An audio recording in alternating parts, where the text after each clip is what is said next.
Happy Earth Day. And my name is Mark Forrest. I'm chairman of the Board of County Commissioners. To my right is Ron Bergstrom. And to my left is a person you all know quite well, Sheila Lyons. And let me just say that we're thrilled to be here in the town of Wellfleet. The Board of Commissioners, we're rotating our meetings. We're getting out on the road. We want to have the opportunity to hear firsthand from town leaders, municipal officials, and to learn better about how our programs and services are helping communities and where there are things that we can make improvements. In fact, in some cases in the communities that we're visiting, there are local officials that are asking us to do more. And so this kind of dialogue, this kind of conversation is incredibly helpful for us as we look to the future and find ways where we can better serve the communities here on Cape Cod. So we are now I'm going to read this brief sentence here in our agenda. The meeting of the Barnstable County Board of Regional Commissioners is being conducted in accordance with applicable laws. Members of the public are invited to attend in person or may view the meeting via a live broadcast on our Barnstable County YouTube channel or on our website. So is anybody else, this meeting is obviously being recorded. Is anybody else recording this meeting? Please acknowledge or raise a hand. Okay, good. Having said all that preliminary stuff, I'd like everybody to join us in a pledge of allegiance to the flag. Pledge allegiance to the flag of the United States of America and to the republic for which it stands, one nation, under God, indivisible, with liberty and justice for all. And now I would like to just ask everyone to join us in a brief moment of silence to reflect on the bravery and the sacrifices of all those who have and continue to put their lives on the line in service to our country.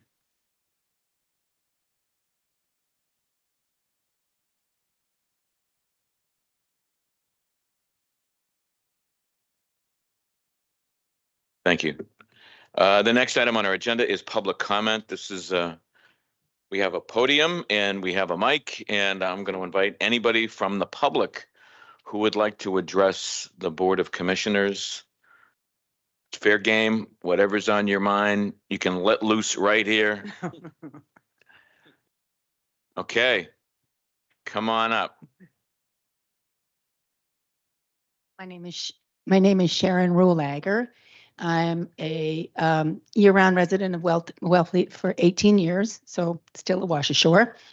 And I just want to make a couple of requests that you consider as you move forward in your deliberations. One is I'd like to see a lot of support for the transfer tax. I'm on the Wellfleet Housing Trust, and we really need more money in order to do good things. And I'm not just talking about the great big developments we can do with LIHTC and CPA funds and things like that, but the smaller things like supporting ADUs and building on small lots and purchasing year-round deed restrictions and just a whole host of other things we can't do with CPA funds because they're limited. So the transfer tax, we're really hoping that that will go through. The other thing that I would like to just encourage you to think about is that when you're talking about alternative wastewater management systems, IA systems generally is what I think you're talking about, but I'd love for you to include in the conversation composting and incinerating toilets, the possibility of urine diversion that's being piloted in Falmouth as we speak. These are other possibilities, less expensive and more earth-centered, and it's Earth Day. So thank you. Sharon, thank you very much for your comments. She's hitting it right on. Is there anybody else? Commissioner Bergstrom, would you like to public comment? Just for the last person who spoke, we have here Brian Bumgartle, who is an expert in those composting toilets and urine diversion. So if you want to get some info into what's going on, you can talk to him. Well, we're going to be talking about it. Okay. That's great. Well, Brian will be speaking today, so you'll hear a lot more. Any other public comments? Okay, let's move on to the next item on our agenda. Because we're here in the town of Wellfleet, and don't pay attention to the reference to Eastham on your agenda. We're here, we know where we are. We're in the town of Wellfleet. Oh. What we're going to do is we're going to invite Tom Garino and anybody from the select board to join us up here at the table for a brief conversation on some of the work that the town is doing and some of the work that the town would like to see us do. So, hey, for the audience, I know everybody knows you two gentlemen, but if you could just announce yourselves for the record. John Wolf, the chair of the Wellfleet Select Board. Tom Garino, Town Administrator. Well, thanks for hosting us. Thanks for coming. Really appreciate your all your hospitality. Everybody here has been wonderful, and we know that we've got a lot of things that we do as a county here in the town of Wellfleet, but we also know that there's some burning issues that you're wrestling with, and so we're going to spend more time listening and doing less time talking. And so I'm going to turn it over to you, John and Tom. And Do you have anything you want to start? Why don't you start off? Okay.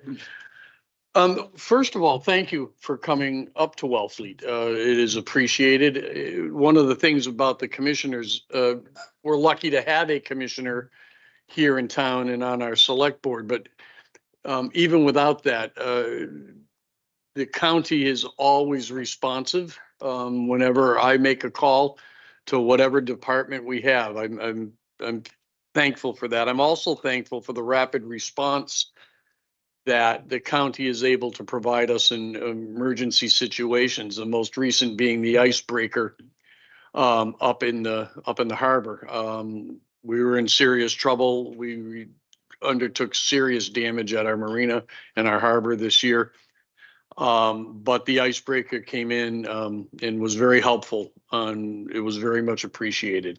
Those are the types of things that we don't always get in the press, but are important aspects of what the county can do to help municipalities. You know, when I got here a couple of years ago, I knew there were a number of issues. I didn't realize there were so many issues, and I don't mean that glibly. There's a lot going on in Wellfleet. Wellfleet is really a microcosm of rural Massachusetts with, although it's shellfish here, having been out in the West for a number of years, it's very similar. We're an agriculture town, really, aquaculture, but that's our largest employer. That's our largest industry here in town, and it is sacred. So anything that the county can continue to do or expand to help the shellfishing industry and the people up here who benefit from and work in that industry is very important. On a more internal perspective, Wellfleet has a lot of projects going on right now. The Herring River project, although it's not technically ours, it's taking a huge amount of bandwidth of time from our professionals in the DPW and our finance department and other places. We're building a wastewater plant. We have a new housing development going in. It's actually being occupied and people are moving in right now up on Lawrence Hill. There's a lot going on. I have now 9 or 10 different sets of engineers in town. And trying to ride herd on that is not easy for anyone. And some of these are not huge projects. It's engineering work, $20,000 to figure out how we're going to put the broken pilings, the new pilings in, $25,000 for engineering for this. This is an area I think where the county could be very helpful. It would not be inexpensive. You couldn't just hire one engineer and an admin person to help that engineer for 15 towns. I mean, some of the larger towns have in-house engineering capabilities. We don't have that. We are fortunate our DPW director is a PE, but he can't do he's busy enough. Right. Yeah. So there's engineering is important to us. procurement, you have a really good procurement department. I've used the procurement office all my time here on the Cape. I think that could be expanded some. My assistant town administrator, Mr. Bugby, who's extremely talented, but all he's doing right now is pretty much procurement work. And I need that person to do other things as well. So I don't know what build out of that would look like, but if that could be expanded, it would be helpful. The other thing that is probably a third rail for a lot of folks here, but I do believe this, the Cape is just about full. Can I quote you on that? No. But I knew that when I was in Bourne, because Bourne became a very hot spot as the rest of the Cape got filled up. The upper Cape started to have that kind of pressure. With COVID, that kind of pressure has also come here to after COVID with Wellfleet and the housing prices and all of those types of things. But I do think that on large projects, and I don't mean Maurice's and I don't mean Lawrence Hill. I'm not picking on any particular project. I mean Cape wide. There should be a mechanism for the county to call, not have somebody request, but call for a DCPC. You should have that. You should have that authority on developments that are going to have cross-border impact. And again, I don't know the specifics on how to put that together. It's just something I've been thinking about for several years. That gives the neighboring communities in large developments in another community a better opportunity to have voice.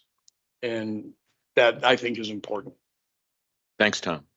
Would any commissioners like to respond to Tom? Those are the only points that I was going to make too. So thank Okay, you. thank you. Yep. Just Mark, yeah, Tom, I'm on the Cape Cod Commission as well as being a Cape Cod Commissioner. Can you hear me? Yes.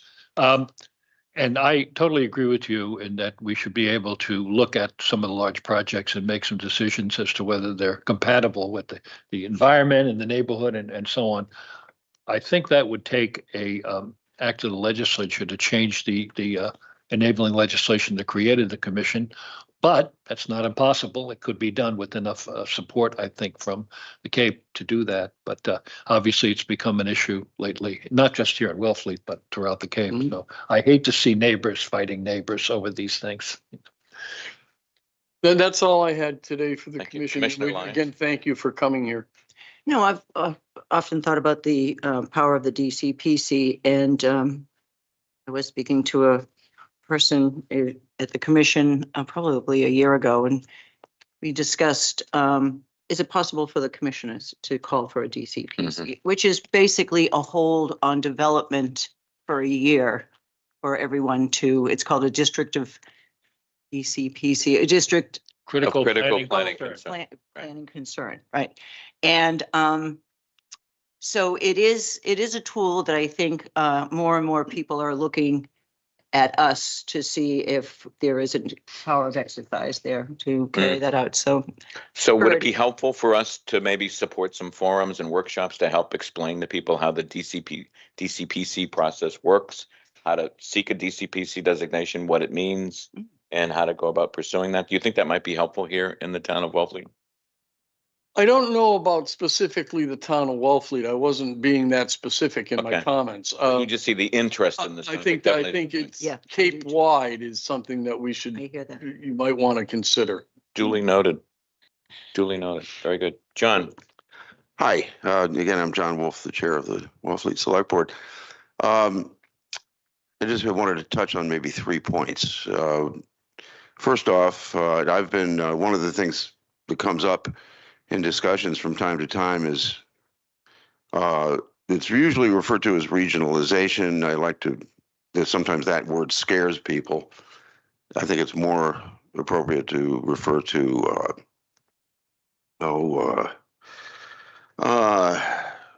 areas of cooperation and shared services and so forth.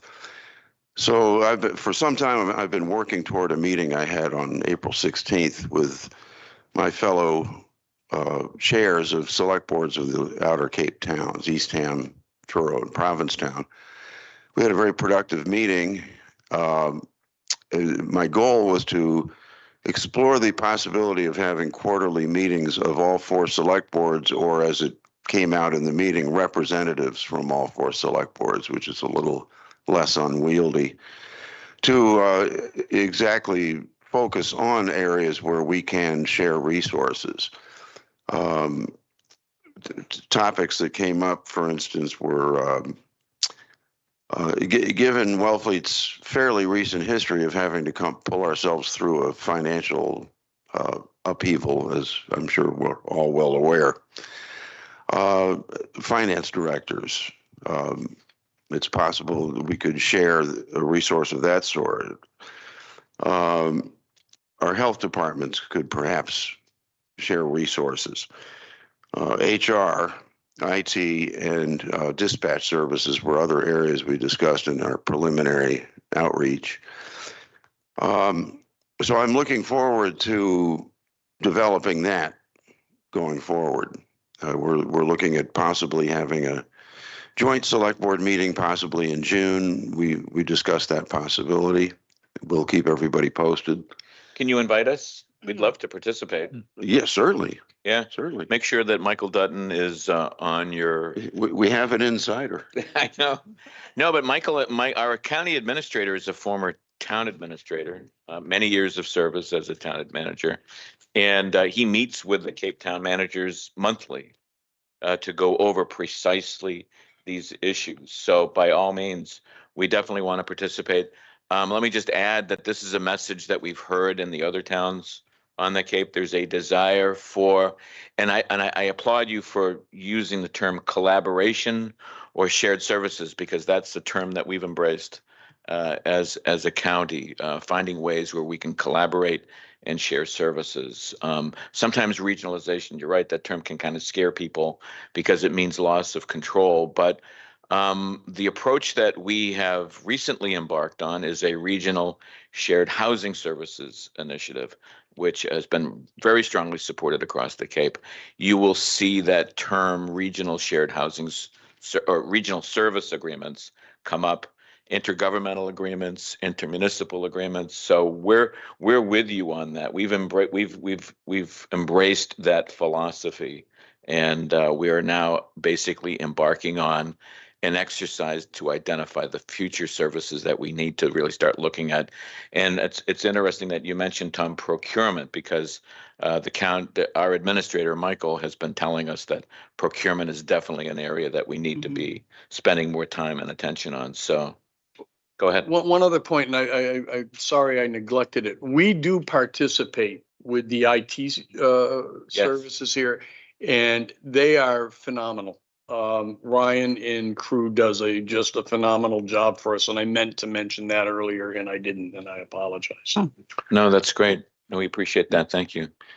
Commissioners Lyons, Bergstrom, you good? No, I'm fine.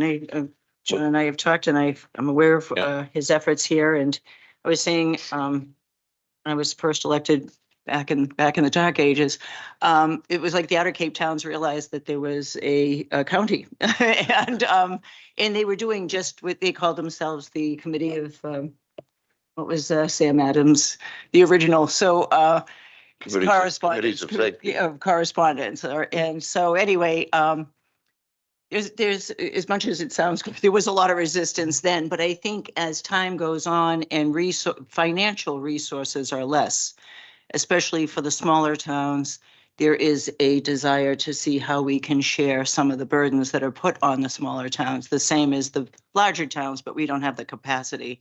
And it sometimes feels like it's a waterfall of all of the things we have to respond to. So it's been a real learning experience being on the town side, and I have great empathy for the towns of what they have to deal with. It's really not, when you think about it, it doesn't represent a loss of control. Considering the financial burdens the towns are under now, it's actually potentially increases the control each town has by sharing the financial burden. If I could, the other really quickly, the two other areas I was going to touch on were, as you mentioned, housing. There's a saying, they're not making more land on Cape Cod. I think we're all aware of that. So it becomes crucial how we use that land. Well, definitely not making more land on Lower Cape. No. Outer Cape. We know that. We're actually losing. Yeah, you're losing. Losing land, and so as you know, our initiatives out here have drawn a lot of attention, and generated a lot of, shall we say, discussion on the town level. How we use that land and how we use the resources to develop it, and to what extent we should develop it. So that's another area. And the last area I just wanted to quickly bring up, because it's something the county could play a role in, and that is the situation with our harbor. The dire need to maintain it and dredge it, and the huge financial burden that places, as well as the regulatory burden in dealing with the agencies that control these initiatives.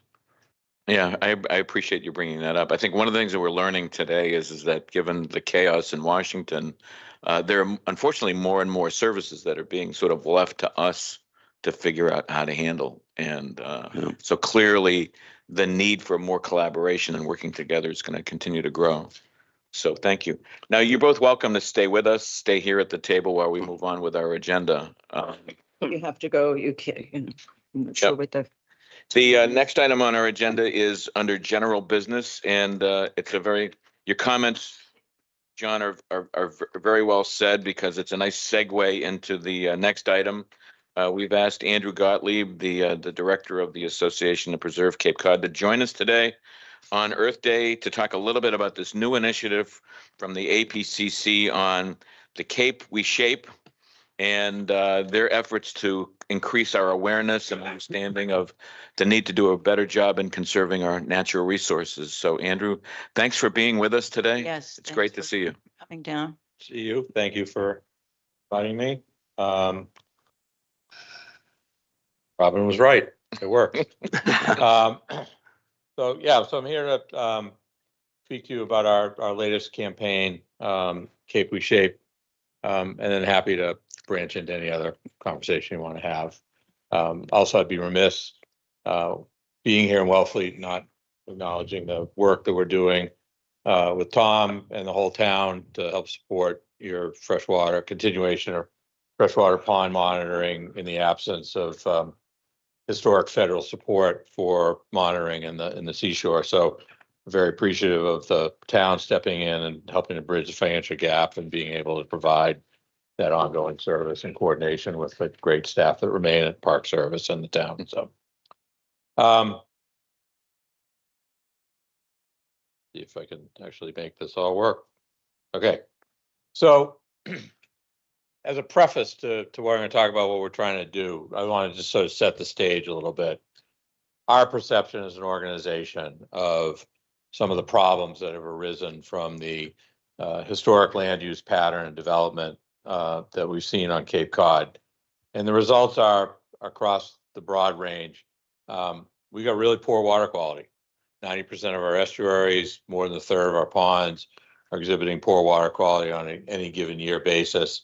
I'm sure you'll talk to Brian about this a little bit more, but largely it's a combination of how we've chosen to develop and how we manage our stormwater, people's behavior on how they utilize lawn care practices on the property they own.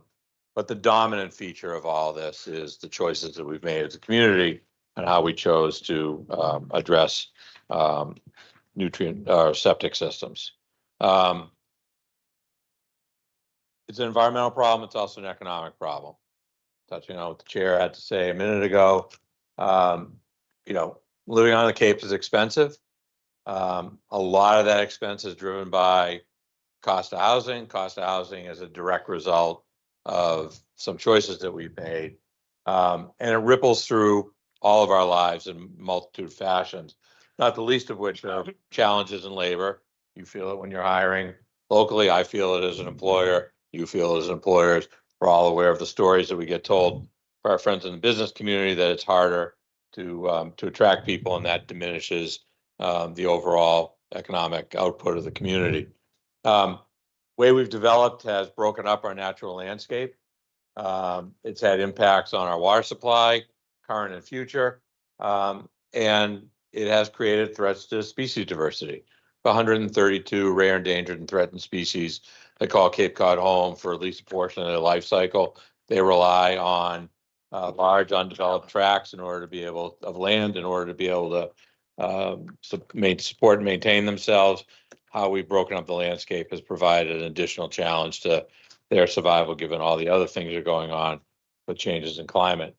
And then lastly, we've increased our vulnerability in combination with the changes we're seeing, storm frequency and intensity associated with climate change. Areas that were once seen as reasonably good places to put development are now subject to increased flooding and storm damage. That is only going to get worse. And so we've put people at risk of being more vulnerable. To really understand the predicate for this program, I want to run through a couple of quick maps. You probably have all seen these. This one represents Cape Cod, 1900 to 1929. As you can see, largely undisturbed, largely undeveloped. Things start to change 1930 to 1959. And you'll see down at the bottom, which is an indicator of the number of units of property developed. Things really start to change in the post-World War II era. General period of prosperity in America, combined with people's increasing access to cars, the ability to access the Cape, began a great realization of the opportunities to both make money and enjoy the resources of the Cape. And you begin to see, a little hard on this, but along the coast, you begin to see development on the Cape. Things really change from 1960 to 1989. All the development that happens in that 30-year window exceeds all that preceded it in total from the time of colonization forward. And you begin to see breaking up of what were largely contiguous forested lands away from the coastal areas, away from the ponds. So this is a period of time where things really started to shift. That brings us to current day. And you'll see further infill. And the easiest way to see it is by what's not developed. 3 major tracks that really jump out, or 4 that really jump out at you. Joint Base Cape Cod, left-hand side, Barnstable Harbor and the Marsh area in the center, north, Nickerson State Park, Brewster area, middle right, and then National Seashore, upper right-hand corner. The rate of development has slowed in this last 30 years, reflecting, frankly, the scarcity of land and the inflated prices that we're dealing with. But you see very little remaining here. And that leads us to this, which is that 86% of the Cape is either developed or protected. And when I say protected, I mean under some form of conservation restriction, whether it's private land, trust ownership, private ownership constrained by a conservation restriction, or municipally owned with durable protections associated with it. From there, that leaves us with 14% of the region is unprotected. And of that 14%, or undeveloped and unprotected, of that 14%, 80% of it falls within what we define, and the Cape Cod Commission defines, as critical natural landscapes. So it's the most important stuff that we have remaining. So what does that mean? Priority natural resource lands constitute our drinking water supplies, current and future, and the associated Zone 2 is the land that contributes water to those groundwater sources. The priority habitat areas identified by the Commonwealth as being most critical to rare, endangered, and threatened species survival. The waterways themselves, obviously, people, almost everybody in one fashion or another is here because of our water resources. So this definition includes both those water bodies and the wetland area buffers around them, inclusive of vernal pools. And then the coastal and inland flood zone prone areas, which land may be not a growth industry on Cape Cod, but land subject to flooding is. The areas subject to flooding, whether it's simple inundation in the A zones or inundation and velocity in the velocity zones, which is where you can have some of your most significant property damage. Those areas are increasing and are anticipated to continue to increase and encroach upon areas that previously were thought to be not flood prone. So of that 14%, one way to look at it is threats and opportunities in every single community on Cape Cod. The red colored areas in this map depict the land mass that makes up that 14% of undeveloped and unprotected.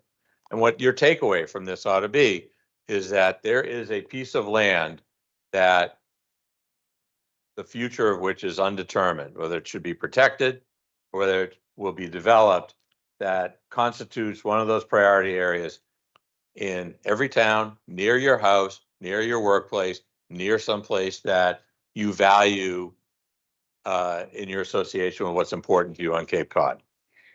Everywhere, everybody. So this is not a Mashpee problem. This isn't a Provincetown problem or an opportunity, depending on how you want to look at it. It's a challenge that that we all face. That has all given rise to the campaign that we've started. And the idea behind this is to bring a sense of urgency, to get your attention, bring a sense of urgency, and increase the public discourse about what do we want to do with what we have left. And as a result, by extension, and not a big extension, what do we want to look like as a community and as a natural resource area? So the campaign has multiple elements to it. I'm not doing real well with the, there we go. I'll just show you them. The idea here is to let people know that this is an issue, this is a challenge, what the implications of it are. We want to, by broadening people's understanding of the choice we have to make about how we develop what's remaining, we think we're tapping into a pool of people who have become champions for protection of natural resource lands. Once they have the information, we're looking to broaden the base of support for the conservation perspective in the political and public discourse. And we're looking to mobilize people who, once awakened, want to know what they can do to address the needs to improve the protection of those remaining lands that are out there. So that was the strategy. The campaign has 3 phases associated with it. The first one that we're in right now, raise people's awareness and understanding of what's going on, what is at risk. Second phase is to engage them and to build capacity. And what do we mean by that?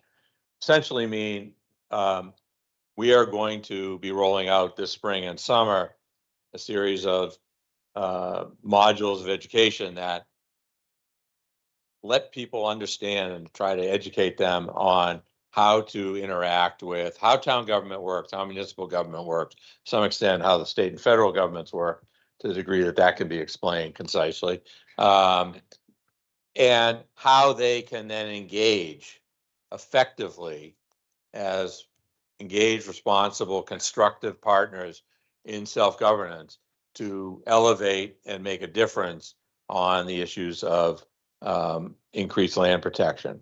And then the third part is to sustain action.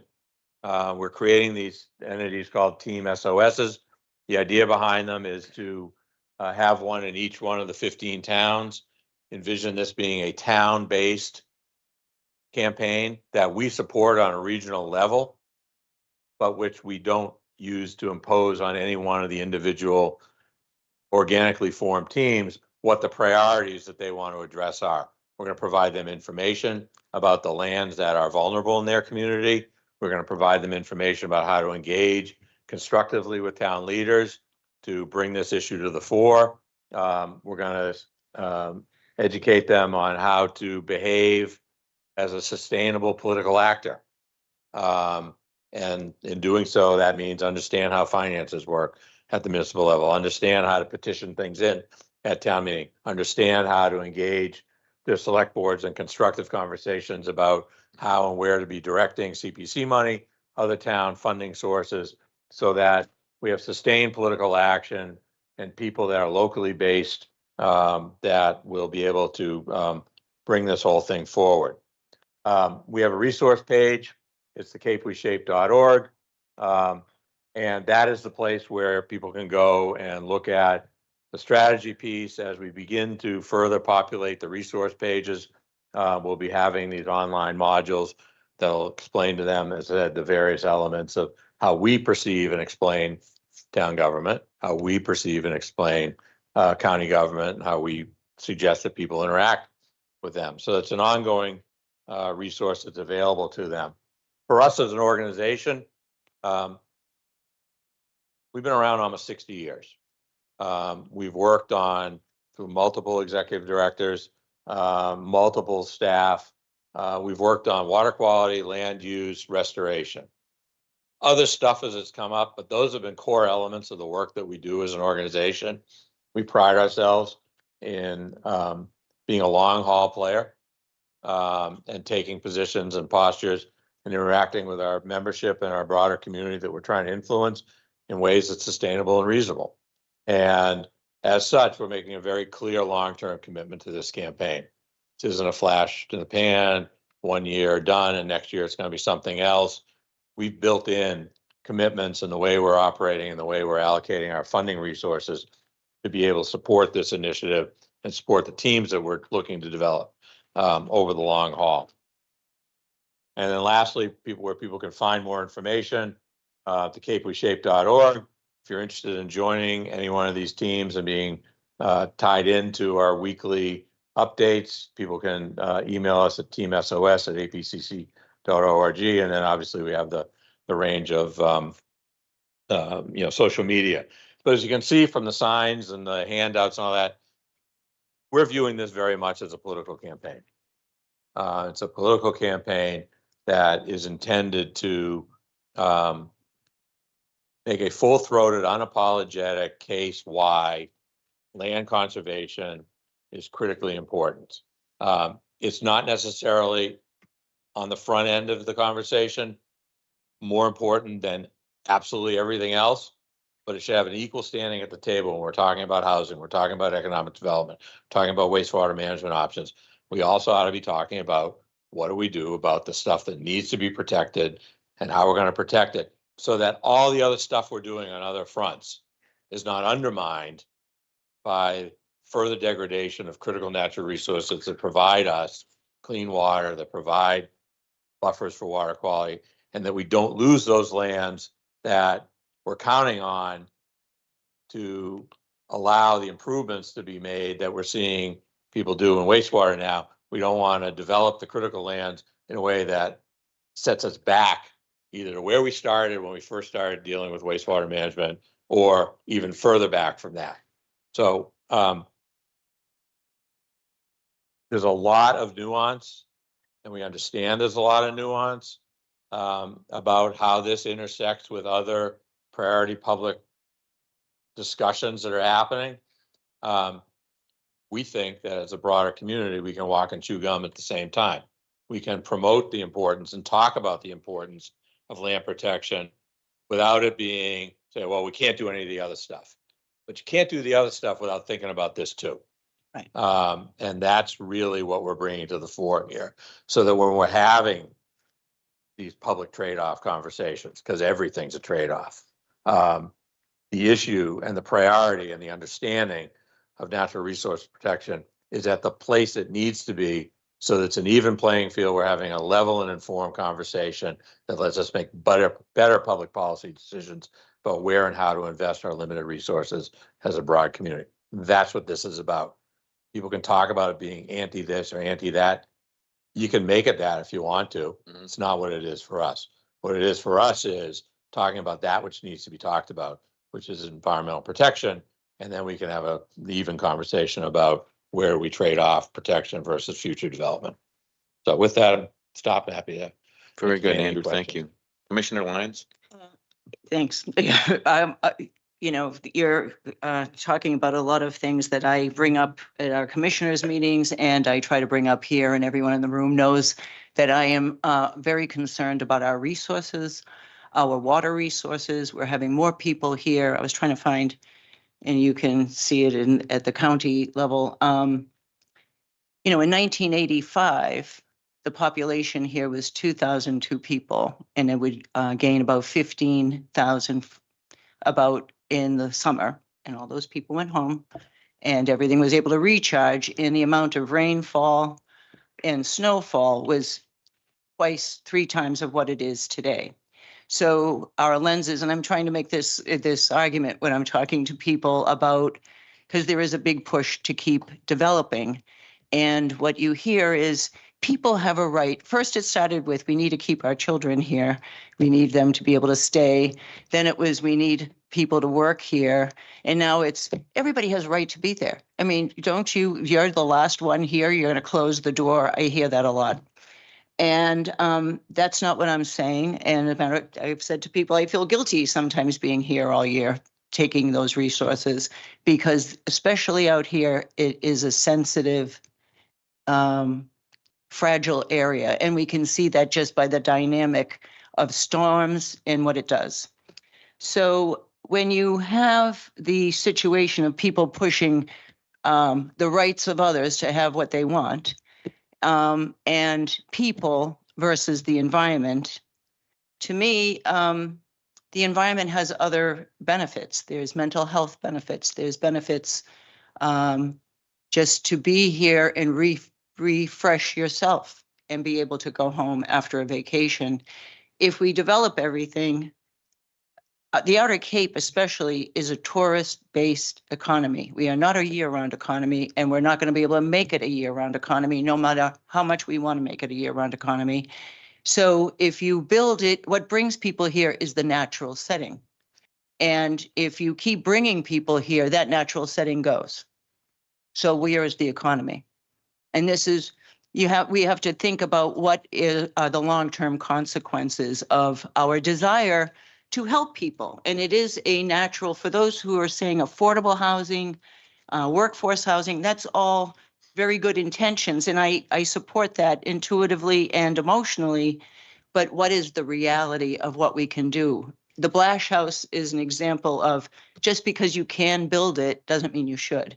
And so how are we going to approach this? Because there's a lot of been years of pushing this. You and I worked together when the environment was our economy, and that's how we got people to realize that we had to clean our waters, how we had to do some sewering against people's natural feelings about that. And now, because there is sewering, that leads to more development. I mean, I don't think that's what you were thinking in the beginning. I think we were thinking of cleaning. So I'm putting out a lot of things that I express at different meetings, and I express to different people here. And, you know, a lot of people don't like it. And I'm, you know, talking about things that people don't really want to see. So how is that going for you? How are we going to counteract that? Well, I'll go back to kind of where I started, which was the 200 and something years of development has gotten us to a certain place. Gotten us high housing prices, fragmented landscape, not a lot of housing type choice, poor water quality, and a lot of traffic. Mm-hmm. Right? It's also provided economic opportunity for a lot of people, the opportunity to use and enjoy a wonderful place. To ignore the fact that there are some significant benefits and some significant detriments to the development pattern as we look at what's left kind of, I think, leads you to exacerbating more of the same of the negatives. And so if the remaining 14% gets developed the way the first 86% was developed, I don't think there's any particular reason to think that the trajectory of challenges is going to change radically, you know? So, you know, the idea behind this is to continue to raise awareness, because I think, and I go back to the experience we had on the wastewater together as a broad community. 15 years ago, conversation about allocating tens, if not hundreds of millions of dollars, and asking voters to approve that was a political non-starter. You know, it was the rare town administrator who brought those issues to the fore. Go ask Bill Henchy and Chatham how that worked out for him long term. And it was the rare select board member who brought it up. By educating people about what the need and the cause of the degradation, the need to deal with it, narrowing the conversation about the range of alternatives to those that were real and tenable on Cape Cod, all of that brought, and then finding a way to crack some of the money challenges through the Cape and Islands Water Protection Fund. All of that changed the political dynamic such that now, what do you guys do? 207 million bucks in Yarmouth, right? 207 exactly. 10 years ago, would you have thought that was a viable discussion to have in the town of Yarmouth? No, but I do think what's been helpful has been building political support and funding to help the communities take this on. Exactly, but that came from a broader understanding and education of Definitely. the need to deal with this issue so that the dynamics around the politics changed.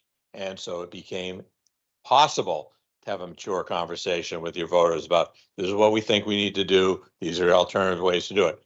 The same thing needs to happen with land protection. So that you can have that discussion, and you're not going to do it everywhere, and you're not going to get all 14% of that land, much as on the abstract level might say that would be what we need. Realistically, are we going to get all of it? Probably not. Are we going to get any of it if we don't start talking about it differently? No, we're not. I put this back up just to go back and highlight, you know, we talk about, you know, that 86%, about 46% of it's developed, 40% is preserved. So you could walk away from this conversation saying, hey, 40% of every town on Cape Cod is preserved. That's not bad. And if that were the case, that wouldn't be that bad, but that's not how it works. The vast majority of that protected acreage is the Joint Base Cape Cod, which has more protection than the average unprotected property, but not as much as we once thought. The National Seashore, and to an extent Nickerson. If you take those out, Right. the number's not 40%. It's not 40% in Yarmouth. It's not 40% in Chatham. It's not 40% in Bourne.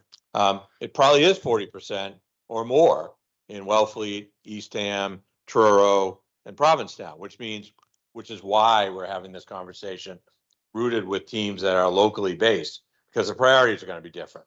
But I think the core element, to answer your broad question, Sheila, is we need to bring some urgency to this. Right. Because while we're meandering through this thought process about conservation, properties are being picked off one by one by one. Yep. And once they're gone, they're gone. We don't undevelop property. Nature will do it for us on occasion, but nobody wins that conversation. But once something's developed, it's off the map. And then your future water supply development, your future resilience to future climate changes, those things are diminished. So the whole element of this is to, and it's why we chose the colors, the font, the whole typology around this campaign was done purposefully and with intent to get your attention, convey urgency, and start the conversation to catch up for where it should be and hasn't been because other things have dominated the conversation. If I can just add. Real quick. Okay, you were talking about the fragmented landscape, and that came up in a talk about fire. Mike and I attended last year in Truro, and Dave, who is from the National Seashore, their fire guy, we're seeing that when you do fragment that land, it also weakens the forest strength. It makes it more vulnerable to fire. It makes it weaker. And there's also a wildlife that lives here. And I've seen that diminish. I've been here 23 years now, and it is a different place. And we do have other neighbors that are wildlife that we should consider and care about. And for the first time that I recall, Eastham had a pond close last year. And to me, that was just a direct signal, we're going overboard. So, and it's going to happen here. We're on the precipice. We still have our ponds, but I'm not sure if we will by the end of the summer. So I just wanted to add, there's a lot of consequences to these hits, as you say, bit by bit. Yep, Other and there's a than lot of just things what that we contribute develop. to that, but what we develop, how we develop it, how we manage the wastewater and road runoff from it, all have an impact. There's a lot going on that we don't control on the global scale around climate that's putting enormous pressure on these resources. And I guess you have the choice. You can either throw your hands up in the air and say, and nothing we can do about that, so let's do nothing. Or we can help mitigate it and provide time and buffer by preserving critical natural lands, both for storm prevention or storm management, and to give species that are otherwise under enormous stress at least a little bit more of the habitat that they've grown accustomed to, so they have a little bit better chance of surviving a little bit longer. And maybe we all get our act together as a broad world community. I don't know. Commissioner Bergstrom. Yeah, you know, this goes along with what I've heard a lot over, especially over the last couple of years, is what are we looking toward in the next 5 or 10 years? And do we allow the process to simply develop, as you point out, or do we make a conscious decision as a Cape what we want this place to look like? And if we make that decision, that brings in a lot of variables. I mean, we have local conservation commissions, we have zoning boards, we have planning boards. And on a micro level, I've seen too often where you allow maximum development, people encroach on wetlands, they go in and they miraculously allow non-developable land to become developed. So really on a very micro level, we can do a lot in our towns. On a macro level, I think we have to look seriously on what our limits are, not the natural limits if we develop everything we can, but what limits do we want to place on Cape Cod? What do we want it to look like in 10 years? And this really helps. It puts the anecdotal talk about, well, you know, Cape Cod isn't what it used to be and it's too much development. It actually puts it in facts and figures and a process. And at what point in that process do we want to say enough is enough? This is the carrying capacity of our fragile peninsula. And we can say we can preserve that 14% that Andy talks about. We can also preserve a lot of land by simply enforcing the regulations that we have now, and by selectmen. And I was a selectman for many years, and you go selectmen, you appoint someone to a committee, you say, look, these are the rules, and I don't care if you have a phalanx of lawyers come in front of you, you should enforce those regulations unless there's a very good reason not to. So this is very timely because, as I say, it's a conversation I've heard more and more now about what do we decide, what do we want the Cape to look like in 5 and 10 years, and what do we do about it? Ron, those are good points. I think if we're talking about, you know, having that kind of conversation, I would encourage people to not fall into the lazy trap that a lot of people want to set when I talk about this, which is, well, if you're for preservation of land, you're against housing. What we're against is trying to solve the housing issues, which are real, by developing the most critical and highest priority natural lands that we have remaining that provide the water supply, the water quality buffer, and the storm resilience that all of the development, existing and future, rely on in order to make this place viable. There are plenty of places, and we worked on a project with Housing Assistance Corporation several years ago that defined areas that were best protected. And this project represents a much more refined and well thought out maturing of the ideas that were in that initial report. the Grow Smart Cape Cod report. And it also showed the areas where future additional development were most appropriate. Already developed areas, underdeveloped areas, previously disturbed areas, all serviced by wastewater infrastructure of some sort. There's plenty of that. So you can begin to responsibly address the need for housing on a scale, a community, a regional scale. And I understand what it looks like in East Hammond, Truro, and Wellfleet, Provincetown, maybe different than what it looks like in Chatham and Yarmouth and Falmouth. So we can deal with this on a regional scale. The one thing I'm sure of is that if we say we have to sacrifice the priority lands, the things that we know that are bad will get worse. And it's an unnecessary choice.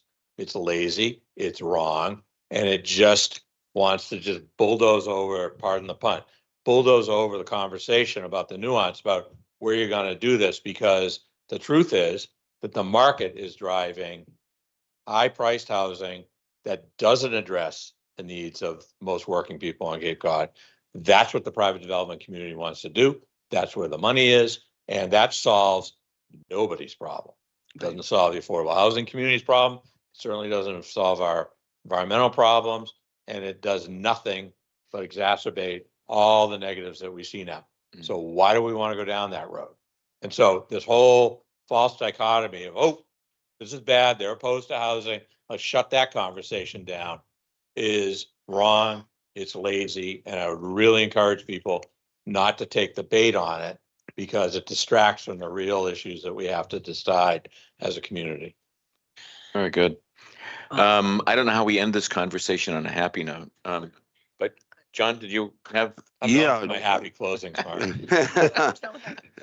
I want to follow up what you said there, because one of the issues we're confronting here is, yes, we have a real housing issue. It goes to our ability to attract people to work for the town and so on and so forth. But how do we balance that need against what I see anyway as, well, we can get this amount of money from the state to do this, but then we're being asked to solve not a local housing problem, but a statewide housing problem with very scarce local resources. That's, I think, one of the balancing acts we're facing out here. We have a housing need. We have some resources available for it, but how do we use those resources? And how is it possible to use them responsibly when we're being asked to address a housing issue somewhere across the Commonwealth? I think that, and I have a painful tendency for some that listen to me with some frequency to fall back to the wastewater conversation, but I think it's a useful framework. Yeah. We were able to define as a region that our needs were separate and apart and different from those of the rest of the Commonwealth. The problems were the same. They're about investment in infrastructure, how to maintain it, how to manage it, how to finance it. But the circumstances that we found ourselves in were different. So we got a different set of rules when it came for financing. The statewide housing approach is a bit of a one-size-fits-all approach that I don't think one size fits all within the 15 towns of the Cape, let alone the Cape in context of the broader community. So I think we have to continue to have this conversation. If the outcome of that development conversation is more single-family detached homes, we all lose. And it's going to require, I think, to solve the problem in a financially sustainable fashion, a willingness of people to accept some types of development that look different than the 46% of the land mass that's currently developed on the Cape. Because unless you want to consume large tracts of land, you have to consolidate and go up. And there's an enormous amount of resistance to height. And if you want to get a certain number of units in, it's height. Either you go up or you go out. And going out consumes a ton of land. So, I'm not here to prescribe to the housing community how to have that conversation, but the reality is that building our way out of it on virgin land isn't going to achieve the outcome, and it's going to be subjected, I haven't heard any reason why it's not going to be yet, to the same market forces that have distorted the housing market that currently make it unaffordable.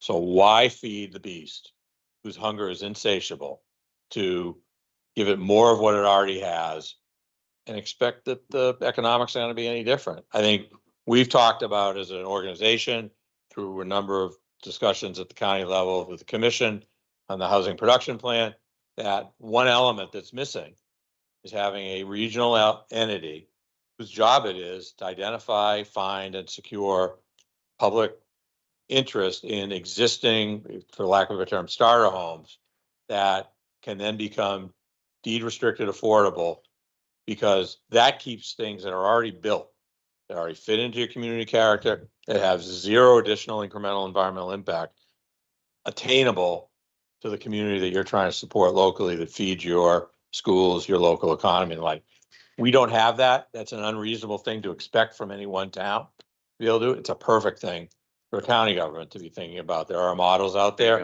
Vail, Colorado has it. It's been talked about the last 3 years at One Cape.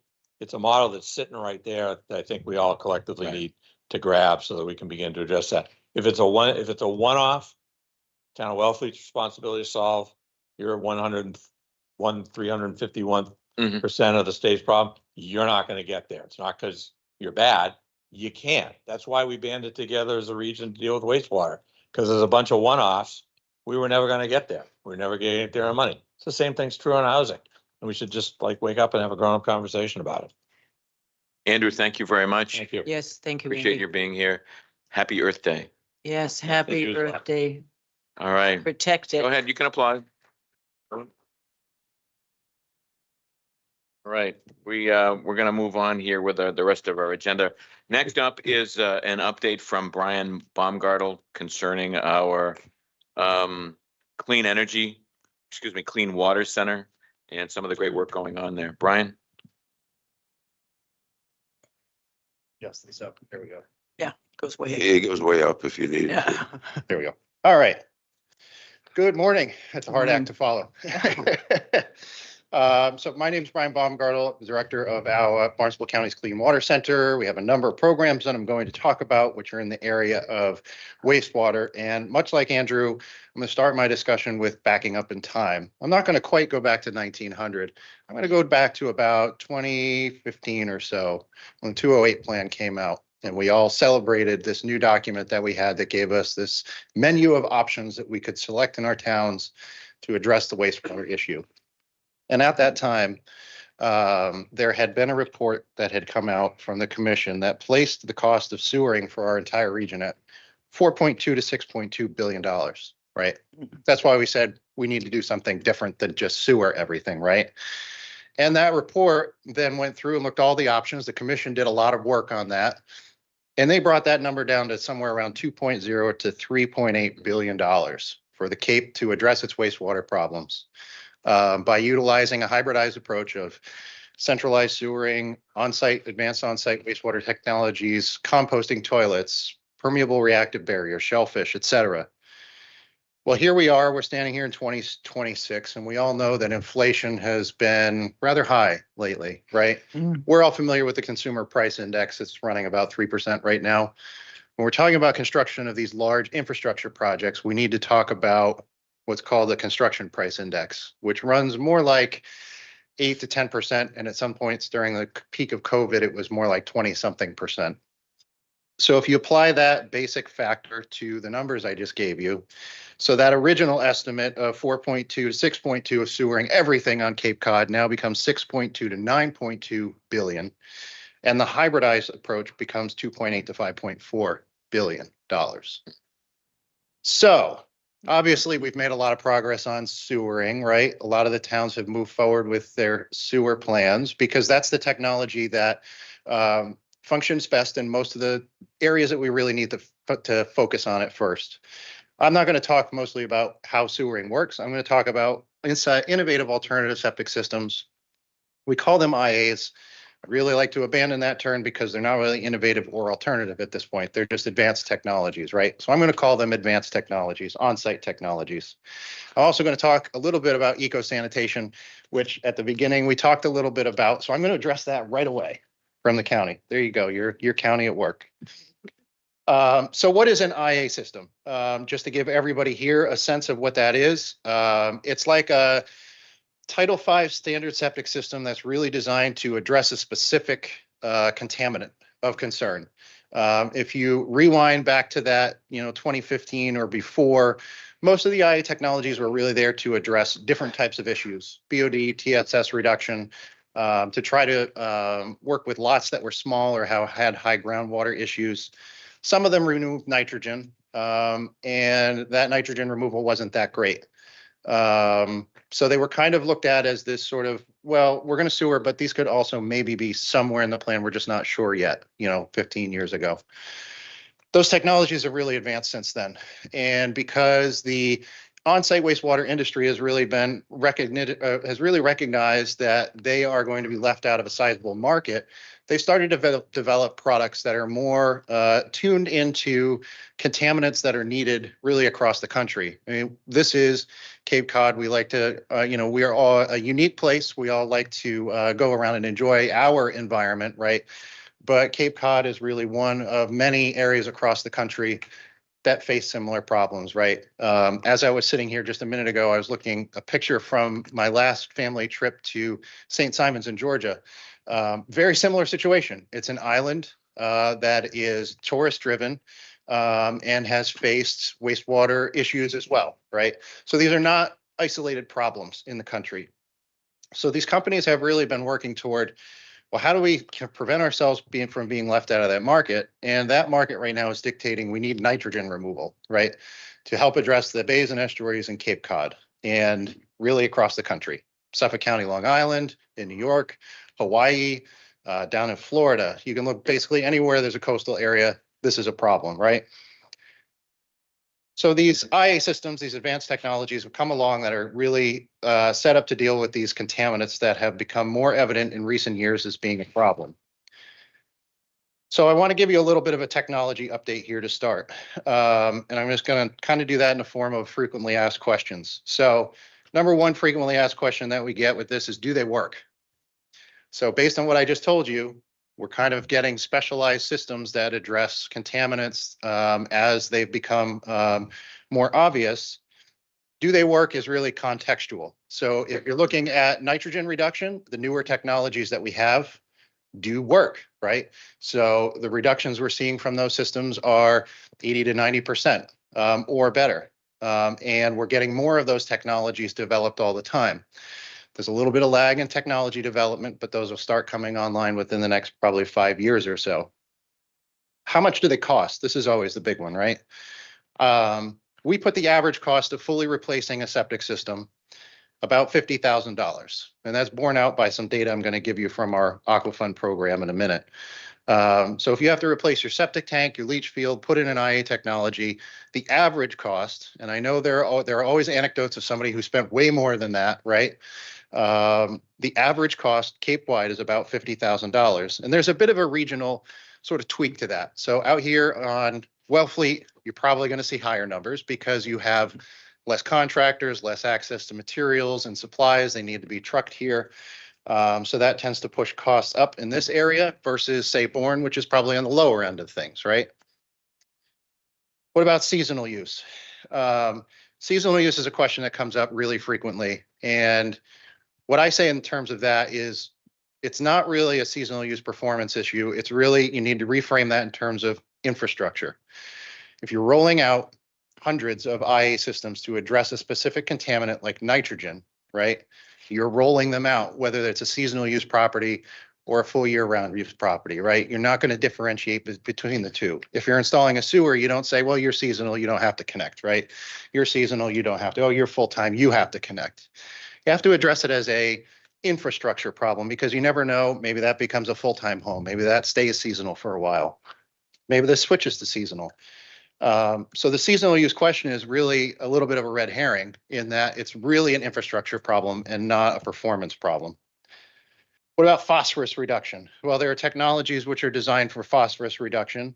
They're a little bit behind in technology development from nitrogen reduction systems simply because nitrogen has been identified as a contaminant for a little bit longer of a period of time, and there are more regulations driving nitrogen technology development than there are for phosphorus. And the last frequently asked question is, what about PFAS? My answer to that is PFAS is everywhere we are, and we don't know what we're going to do with it yet. So again, I don't want to just call that a simple red herring, but PFAS is a much bigger discussion that we need to be having really as a country and a society, because we keep putting PFAS into our waste stream. It's a problem from border to border in the United States where every wastewater treatment process struggles to address PFAS. So, I could sit and expound on PFAS for a while, but I'm gonna kind of keep it to that for right now. So that's sort of the state of the technology, and these are the basic questions we get really frequently. So what is the county doing to sort of to help bolster town's efforts in the area of wastewater? We do that by supporting them through a number of programs which are in our wastewater division and Clean Water Center. The first I'll talk about is our septic utility program, which is something that I've personally spent a lot of time in Wellfleet talking about over the last 5 years or so.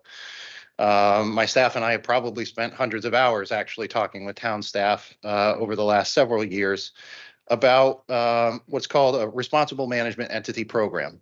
So if you are going to roll out hundreds or even potentially thousands of advanced on-site treatment systems, they need to be operated, they need to be maintained, they need to be watched to make sure that they're removing nitrogen contamination as they should be. And a responsible management entity is tasked with that job. And it's not just a simple function when you're talking about masses of systems being rolled out for nitrogen reduction. It's a much more in-depth process from start to finish. So responsible management entity is a very government term. So we've named our program Septic Utility Program to be a little bit more obvious in what it does. And the intention of this program is to provide a suite of services to the towns to help them potentially manage their on-site treatment systems and their decentralized systems. And as a matter of fact, here in Wellfleet, our team was up doing monitoring on a number of systems. I think they did 10 or 12 different systems up here just a couple of days ago. We've been working with one of the private companies to gather data for their approval in the state. So we've been working with them for a while. We're also working on Cape Wide in Falmouth and Barnstable primarily, and also on Martha's Vineyard. And what we're doing in those areas in terms of field operations is doing a lot of this sampling activity to make sure that the systems that are coming out as these brand new flashy technologies are functioning as the vendors are claiming. But the other piece of this is to help develop the management tools that go with that. So with the sewer, you have staff who come in every day and check all the pumps and check the SCADA system to make sure things are functioning. But there's also the whole management of the collection system, the infrastructure that goes with that. And it's not just the treatment plant. So if you sort of equate that to on-site systems, it's the staff that goes out and does the operation maintenance on the technologies, taking the samples, who's bringing it back and doing the analysis on that data to make sure that the system is functioning and identifying problems in systems and working with the town and the vendors to make sure that each individual system is functioning as it should. And then to help the town potentially provide information to the state for their requirements, because as you are putting together your watershed plans, ultimately, at the end of the day, you need to hand the state a ticket that says, we did our job. We needed to remove 10,000 kilograms of nitrogen, and here we did it, right? So you need to be able to toll that data. So you start to think about on-site systems, not in terms of we're trying to collect information from homeowners and all these separate contractors and trying to figure out what this number is, to trying to turn it more into a municipal function. So the septic utility program is there to help the town through that process if they so choose to take that pathway. In addition to that, we're working on workforce development, trying to make sure that The folks who are doing all this work out there, the operators, the maintainers, the installers, the electricians, the designers are up to snuff in what they're doing to make sure that there's a potential certification program for them to go through and get a stamp that says, I know what I'm doing on this, so that you end up right from the beginning with systems that should function well. We've worked with the Nature Conservancy on developing some system financing tools. We worked with NatureVest to develop such a tool. So in basic summary, septic utility program is a suite of services to provide to the town to help you manage potential on-site septic systems. And we're not talking about all the historic ones that we put in over the years necessarily. We're talking about the ones you want to put in potentially for nitrogen reduction, specifically in our watersheds. I want to talk a little bit about Aquafund, and I want to throw a few numbers at you, just so you get a sense of the scale of what Aquafund has been doing. So right now we're in the process of borrowing another $20 million from the state to help finance that program. And it was about 2 years ago or so that we worked through trying to get $13 million from the state. I'm happy to report we've spent just about all that money at this point. And why is that? Well, because we provide funding to homeowners to replace their failed and failing septic systems, to put in these advanced on-site treatment systems where they're required in watershed plans, and to also do sewer connections. So if you look kind of back to 2014 or so, we had about 100 or so loans per year. It varies a bit, 100, 150, maybe 200. In 2025, we did 319 loans. So we've scaled quite a bit from what our baseline was.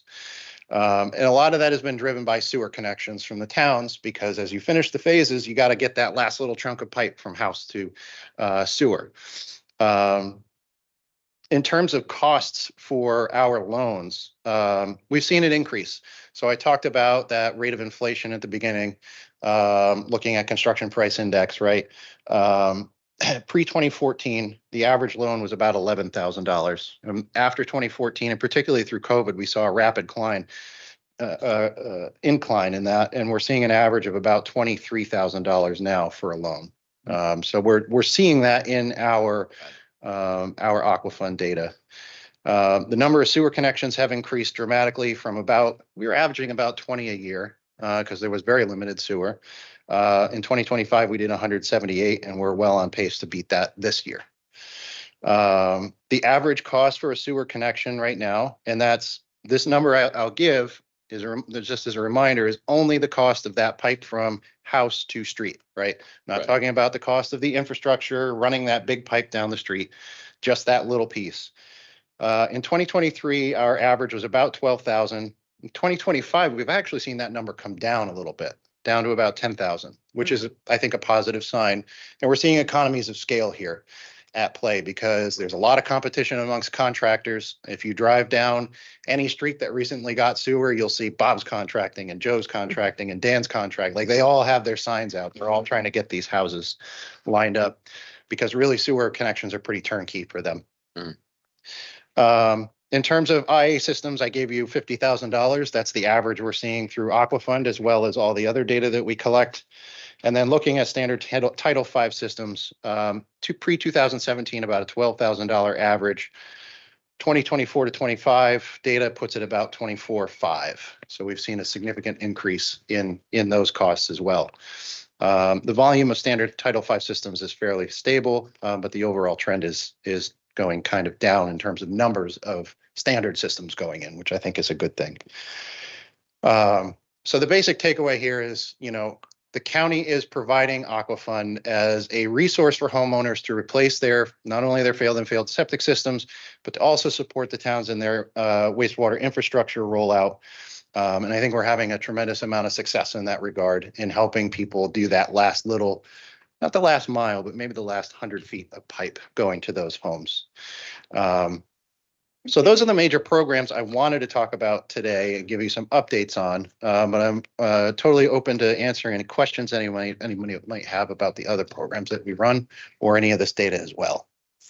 That's terrific. Thank you, Brian. Commissioner Lyons is dying to. So but Brian is here a lot and is always helping and educating us on the options that we have. Some people don't want those options. Some people, everybody, again, to me, if we can just get, something started here, that would be great. And then we can look at how do we incorporate the IEA systems? Because there's not a lot of time, I'm not going to go into it, but I am going to ask that maybe you come back again, either before the select board or maybe a forum would be, we're getting there for a forum to really explain this to the homeowner so that they can discuss it. And I'm just going to make it brief because we have two other speakers after this. So Yeah. And this is a question that might could wait until you do come back to Wellfleet, which I would look very much forward to. But just thought I'd throw it out there because it's been a question I've had for some time. Why do we not look at dry wells for non-biological waste like gray water? It's mostly driven by state regulation. So the current state regulation would make you put gray water into a standard Title V system. I think we need to do some more local research on gray water disposal as an option. And it's not something we've looked at heavily because it's in most as Andrew just mentioned, 86% of the Cape is already built out. It's a little difficult to go back and put gray water systems into homes, right? But it's definitely an option that I think we should be looking at. And rather even than, I would go a step further, rather than putting in a dry wells, find a way to recycle that on the property and use it for irrigation. It's good water to be reused. We actually have a demonstration of that at the test center that people can come and look at. The other piece that I wanted to actually come back to is the eco-sanitation, composting toilets, urine diversion, all those types of technologies are available. And, those aren't one size fit all. Not everybody's going to say, yeah, I want to do composting toilets, or yeah, I want to do urine diversion. But we're doing a lot of research toward making sure that those things are available to those who may want to use them as options. And maybe instead of an IA system, you could use a urine diversion system or a composting toilet or something like that.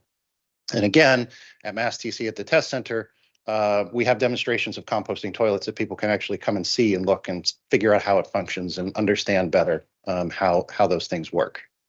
yeah, they're not as scary or awful as they seem. And I do encourage people to take that tour. You will learn a lot about I know that Sarah here in the audience has gone and was very impressed, and as they should be, because there's a lot of work being done and more than we can even get into today. But it's quite an operation up there, and we very much appreciate it. Commissioner Bergstrom. Yeah, I've asked Brian about the average sewer hookup on more than one occasion because I'm getting wild numbers thrown at me, and that's why I ask. And saying, oh, it's $30,000, $40,000. But I mean, if you take it in context, and I like to run the numbers, if it costs you $10,000 to do a sewer hookup at 0% interest, it comes to what, $500 a year or $40 a month. I mean, it can be an imposition on people who are in fixed incomes, but it's doable. It's not. And I encourage people, regardless of your income, to take advantage of that program because it saves you a ton of money over what a home equity loan would cost. So and plus, we want people to hook up because, as Andy from APC said, we're trying to clean up our environment, and this goes a long way to doing it. But getting back to the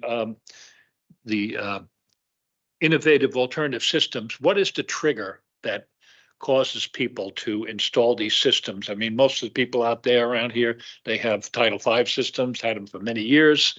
They would just soon keep them rather than spend $50,000. So what is the trigger that makes them put in these systems? So the trigger right now in most situations is they want to add a bedroom or something like that, and their lot is too small. We see a lot of this in zone 2s, the areas of public water supply contribution, which have nitrogen loading restrictions and would require these on-site systems. So that's where we see most of the triggers for these is like high groundwater, zone 2s, add a bedroom, those types of scenarios. As towns start to look at how they could potentially roll out IA technologies in broader context, those triggers become much more important. Because if you just base it on Title V. The triggers are if you sell the property, you're going to have to do an upgrade, right? And the town could require at that point that you upgrade to the IA system. That's sort of the primary point. There are little nuances to that allow properties to transfer without those sort of inspection events to occur. So the towns need to address those as well. I've suggested maybe instead of looking at triggering events, approach this again. If you're going to deploy many of these in a known area, approach it again like you would with a sewering project, was to roll it out in phases, because there are economies of scale and efficiency to be had there. If you know you're going to do this street, right, in this period of time, you could bid that out to one contractor potentially to do a whole neighborhood worth of systems. You could contract with an IA technology company to buy all of the units at once and get a better price than individual homeowners could get on their own. And it's rather than going from this property here to this one here to this one here, if you keep it sort of in a phased approach and think about it as infrastructure, which I always argue that it is, I think you get a much better and more efficient result and a better rollout. What Falmouth and Barnstable are looking at, and particularly in Barnstable, they're looking at doing 1,000-foot buffer from their embayments, their impacted embayments, and everybody inside those 1,000-foot buffers would have to upgrade in a certain period of time. That's the closest thing, I think, to a phase that we have right now. But it's important, I think, to look at it that way. And I mean, just quickly, it's important that people who purchase property in an environmentally sensitive area become aware of their responsibilities to change their system, so it doesn't come as a surprise. And I think the towns, and it's easy for me to say this, should identify those areas so that whether real estate transactions take place, people be aware of the fact that they should be encouraged to change their system. So anyway, that's my editorial comment. Thanks, Commissioner. Commissioner Lyons, did you? No, I could keep Brian here for a long time, but time is ticking. So Happy to come back to it. Yeah, we'll have you back. Please. Understood. Thank you, Brian. Thank you so much. Thank you. Is there any question? Yes. Should ask if there's any, From the audience? Yeah. I guess. While Brian's here, is there anybody from the audience that would like to ask him a question regarding IA systems or urine diversion? I heard that come up from the audience earlier today. Feel free to. Yeah.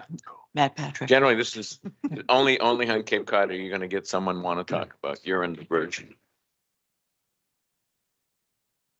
Actually, you're wrong there. It's an international movement.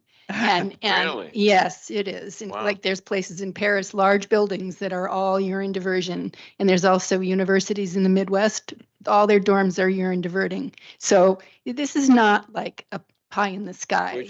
We're not leading the whole See, movement here. We should be. We should be. Because we have a very delicate situation here. Okay. And so I wanted to ask a question now. I got distracted. I got diverted. I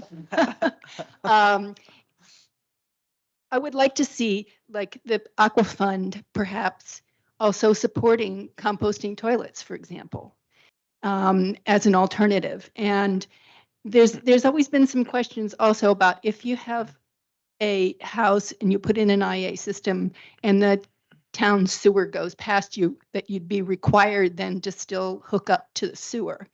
And that's a deterrent both for IA systems and for composting, putting in composting or urine diverting systems. So I would like for that to be considered. Okay, thank you, Brian. Do you want to respond to Something for us.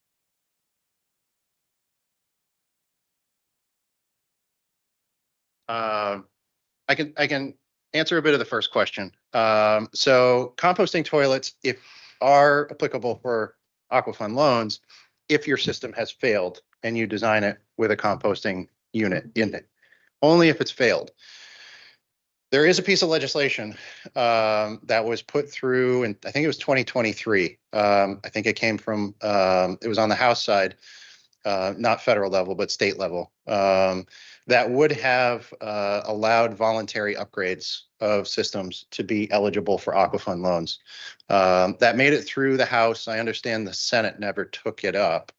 If that were to be revived, potentially, then we could have a situation where if you're doing a voluntary upgrade, if you know, you're going to have to do something and you just want to get it done now, that it would be applicable. And it's also worth saying that in areas where towns are saying, this is a watershed that we're trying to address for nitrogen reduction, let's say Wellfleet Bay as the example. Basically what the town is saying is all the septic systems in that area are failed, right? We're going to be doing something about this. And that at that point, those systems would be applicable for those same set of loans. And I'm neglecting to remember really the full details of the second question, but I don't think I could. That's really a town by town question, and their towns are wrestling with that across the board. Whether you just install the standard system, like do you get some sort of a couple years to keep that and then hook up? Can you permanently keep an IA system? Could you permanently keep an eco-sanitation system? It's a very town by town discussion, really different. Falmouth's approach is going to be different from Wellfleet's approach. Right. So I wish I had a better answer, but that's kind of the status. Okay. That's great. Thank you. Anybody else from the audience? Yes, ma'am. Just, yeah, make sure we get your name. My name is Sarah Blandford, and I live here in Wellfleet. And I just want to say that we are leading the world, actually, in urine diversion and composting toilet research at MassTech and the Green Center. There are companies all over the world that are sending their composting toilet products, to be tested here in Barnstable County. So one could argue that we have experts to help us to lead the way in this. And a lot of I took some pictures of Andrew, who left, Andrew's slideshow, because I was impressed with the issues that we're trying to address in our wastewater management. Are economic challenges, fragile environment, and these are when we look at IA upgrades and extensive sewering projects, those may have to be the way forward. But I think urine diversion, eco-sanitation in general, there's more than just urine diversion and composting toilets, but those are the two main ones. And for sure, the researched products from MassTech, they address both of those. They're much cheaper for the average single family household, as well as a much more effective from an environmental standpoint. No urine going into our aquifer is better than diluted urine going into our aquifer. So thank you, MassTech. And thank you for those comments. Yes, in the back. And again, your Just name. quickly, Your name, please. Christy Johnson with APCC. Just to note that we actually at APCC do have composting toilets. And so if anyone wants to come and see one, try one out, it's, you can come to Dennis rather than going all the way down to Mashpee. So Right. That's Yeah, great. it is. Thank you. It's very impressive and not as scary and complicated as everyone thinks, the more you become familiar with this other style. So that said, Yes. we are, okay. Would anybody else? Okay, we're going to move on to the next item on the agenda. Thank you for those very nice comments about our Clean Water Center and our MassTech staff. Right. Very much appreciate knowing that there's a tremendous amount of support here on the Outer Cape. Next item is an update from our AmeriCorps program. Right. And I'm going to And bring we up Mike McGuire and our outstanding AmeriCorps team. And And- just to let you know, Mr. Chair, some of this team are now employed here in the town of Wellfleet. I see. Yeah. So the town of Wellfleet has been stealing our Yes. AmeriCorps volunteers? Yes. we By try. design. Yeah. Excuse me, I'm coming over. That's getting how we over a got cold. Mike. Yeah. Mike McGuire, Director, Cape Cod Cooperative Extension. The AmeriCorps program is under our office.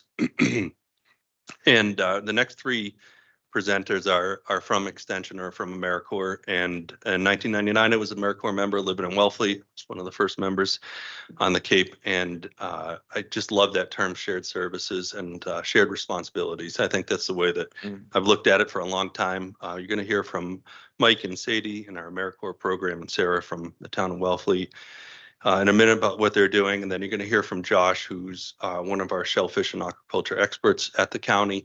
And then you're going to hear from Anthony on some water quality protection initiatives that the county has through hazardous waste mitigation. So the bottom line, though, is I think this is going to be a really nice display of shared services, shared responsibilities, and the ability for the county and the town to collaborate together to make this environment as good as it can be. And another thing too, Andrew just had my mind spinning, and I just appreciate so much that he was able to articulate so clearly that there is really not a conflict between housing and the environment.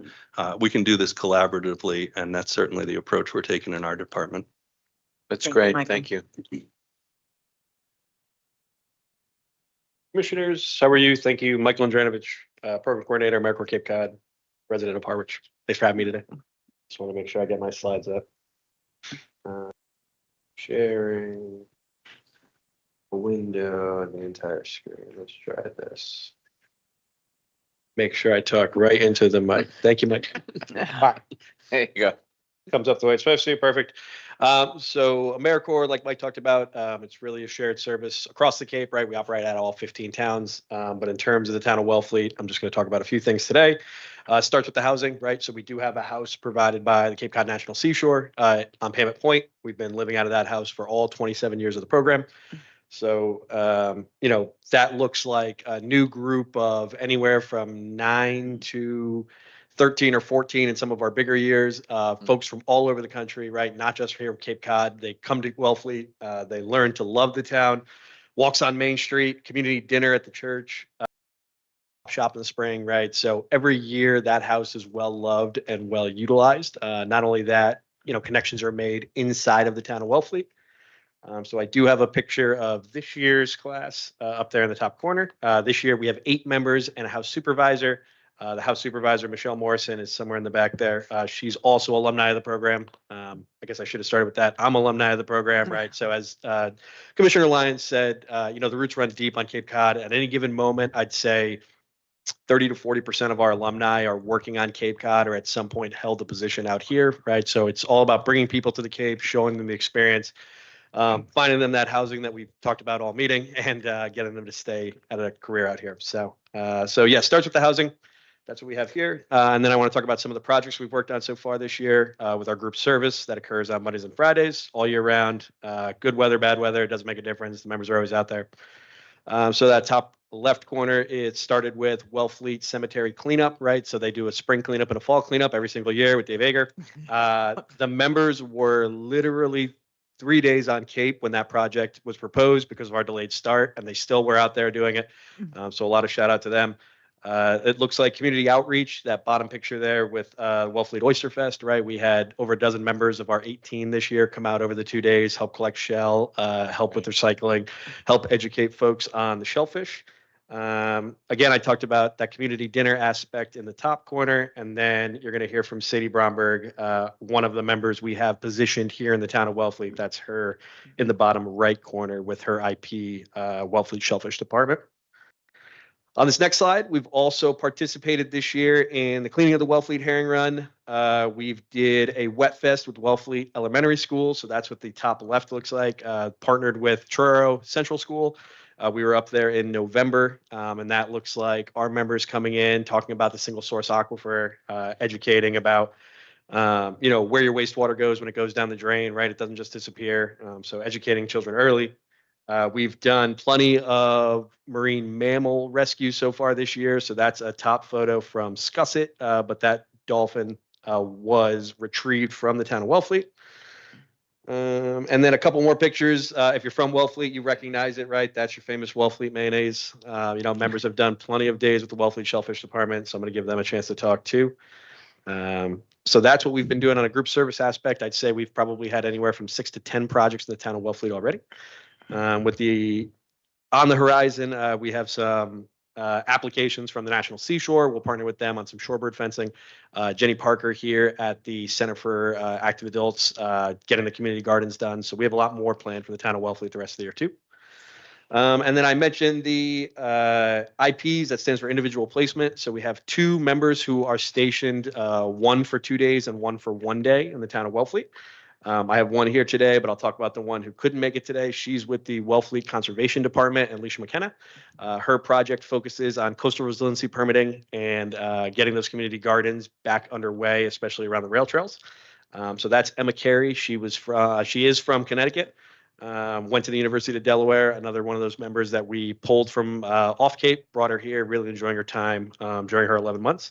And the other member is with the Wellfleet Shellfish Department. So I'll let Sadie say a few words, but I would be remiss if I didn't put up the flyer brochure that Sadie has already created. That will be handed out to incoming tourists this year to let them know about the Wellfleet Shellfish permitting system, catch rates, things like that. So I'll let Sadie say a few words. And then we'll hear from Sarah Comstock from Wellfleet Shellfish Department. Okay. Thank you, John. Good to see you. Thank you. Hi, my name is Sadie. And as Mike said, I'm placed with the Wellfleet Shellfish Department every Tuesday and Wednesday. And so I just wanted to share some of the things that I've done with them this year. So my main 3 goals were to create this brochure to help them with their green crab mitigation project, and then to generally just help with their propagation programs. And so with that, starting in the fall, we broadcasted oysters. That was our very first group service project. My whole house was here out on the barge, broadcasting oysters, and then breaking down the spat collectors into bags to then put out on the grant. And then helping with the green crab mitigation. So going out in the boat, pulling up all the crab traps and putting them back in every week. And then I also helped a lot with their overwintering services. So helped take all the bags off the grant, put them into the pits. And then we had another big group service day with 2 of the houses, us and the Barnstable house, all came, took all the bags out of the pits, rebagged them all, put them all back out on the grant. And then in the winter, I also created this brochure that is going in all of the summer rentals, so that rental people can learn how to get their own recreational license and shellfish themselves. Due to the amount of snow, there wasn't a lot else to do, so it was really amazing to have a lot of time to focus just on this project, because a lot of other things got delayed because we couldn't access the materials as they were all buried. So right now I'm starting that project, which is to remake all of the spat collectors. And so getting all of those materials, we just bought PVC pipes yesterday, so I have to cut those today so we can make all of those spat collectors. And then at the end of May, we have another upcoming project where my house is coming back again to help with all the completed spat collectors and dip them and prepare them for going out in the harbor to collect oysters. And I also wanted to plug at the end my other IP. Every Thursday, I'm a part of the COD Day, which stands for Community Outreach and Development, and we plan the signature events that AmeriCorps hosts. And we have an event this Saturday. It's the 25th annual canal cleanup in collaboration with the Army Corps of Engineers. And so this Saturday from 10 to 2 at the Herring River Recreational Area, we have a free event, free breakfast and lunch. All the materials will be provided to walk at your own pace along the canal, clean up trash, and then we'll collect it at the end. And we also have around 10 tablers with educational activities for kids to do. So we'd love to see anyone there. Great, thank you. Outstanding. Thank you. Thank you. Thanks, Mike. Hi, folks. My name is Sarah Comstock. You guys heard me last year opine at great length about the values of AmeriCorps and why you guys should continue helping to fund them. And I just want to start by thanking you for your efforts in protecting this program. I think it's really invaluable to Cape Cod. A lot of the things that we're talking about here today need a really valuable resource. And I think that that's young people who care, and not just young people who care, but young people who are determined to do something about it. And that is a huge pipeline that AmeriCorps brings to Cape Cod. I lived in the Wellfleet House. I served for the National Seashore Fire Management Office there. There was a government shutdown my year back in 2018, and I spent a month with the shellfish department, caught the bug. Now you all are stuck with me. So Sadie, through her individual placement program with us, will serve around 600 hours alone just through those 2 days a week that she gives us, which is absolutely massive. They have already listed out the numerous projects that they complete for us here. And the other thing I want to add about AmeriCorps is that when they get things done, they do it always with a smile on their face. They've been out in the nastiest weather, in the muddiest muck, and you would think that they were at a party. They're just having such a good time laughing. They sing songs. It's amazing. It's very positive. But when they do things, they do them quickly. They do them better. They exceed expectations on every level in every project that we've ever engaged them with. And I just can't thank them enough for the support that they provide us. And I can't thank you guys enough for the support that you provide them. Thank you. Thank you. And our shellfish warden, Nancy Chivetta, couldn't be here because we have a tide today, so everybody's out doing their thing. But so she sent her ambassadors and very hard workers, and she wanted to extend her thanks as well. So AmeriCorps has become really a part of Wellfleet's community and cherished. We're going to transition to Josh Reitzma from our Marine program, and I'll let Josh introduce himself. Yeah, good morning, everybody. Josh Reitzma, I'm fisheries and aquaculture specialist with Cape Cod Cooperative Extension. And so, yeah, I work with a small team within the Barnstable County on marine resources. So specifically, a lot of work with shellfish, and I'm got more of a picture show than anything else. So I'll keep this quick if I can. About some projects we've done here in Wellfleet on shell fisheries. And we all know how important shell fisheries are to the town of Wellfleet. We heard that several times today. And one of those things here is wild oysters. And for some reason, there we go. Wild oysters are pretty unique to Wellfleet here in Massachusetts. There aren't many other towns that still have a really productive wild fishery.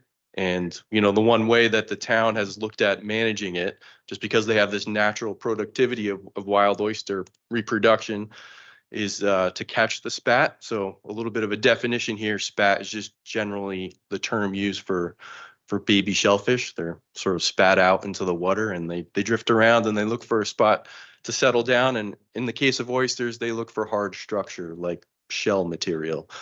So what the town has taken on is what they call culching. So another definition needed there. That's dried shell. And that's the optimal habitat for oysters, although they'll set on other things as well.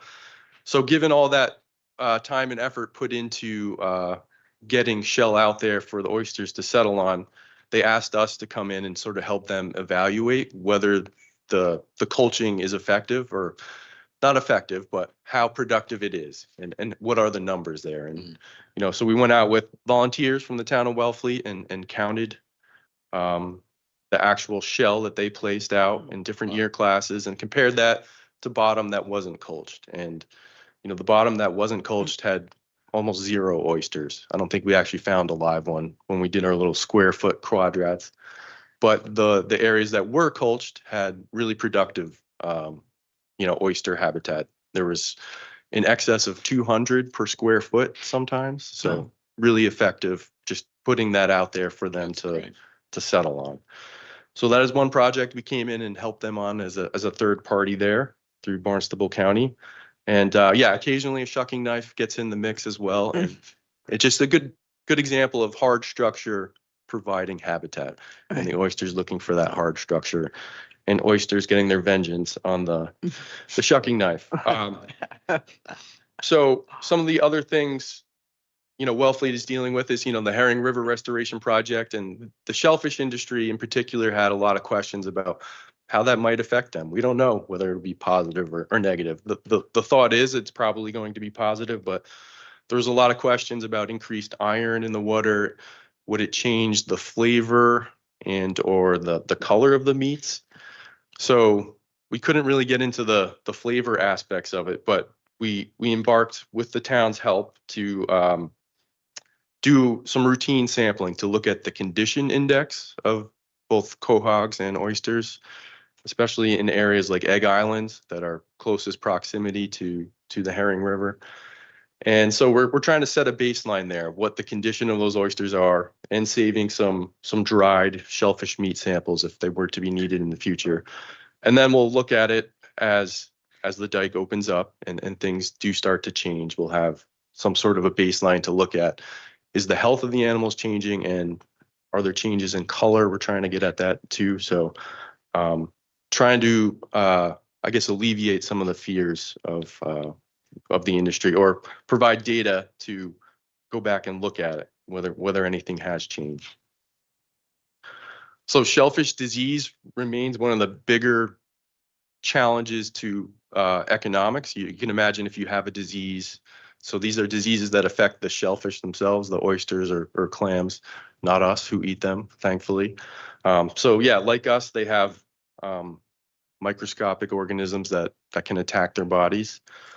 In Wellfleet, with our surveying with growers, neoplasia came forward as the biggest challenge with hard clams, and it can cause pretty significant mortality. Really questioning sometimes the economics of still continuing to grow hard clams if you're going to have significant mortality in the face of that.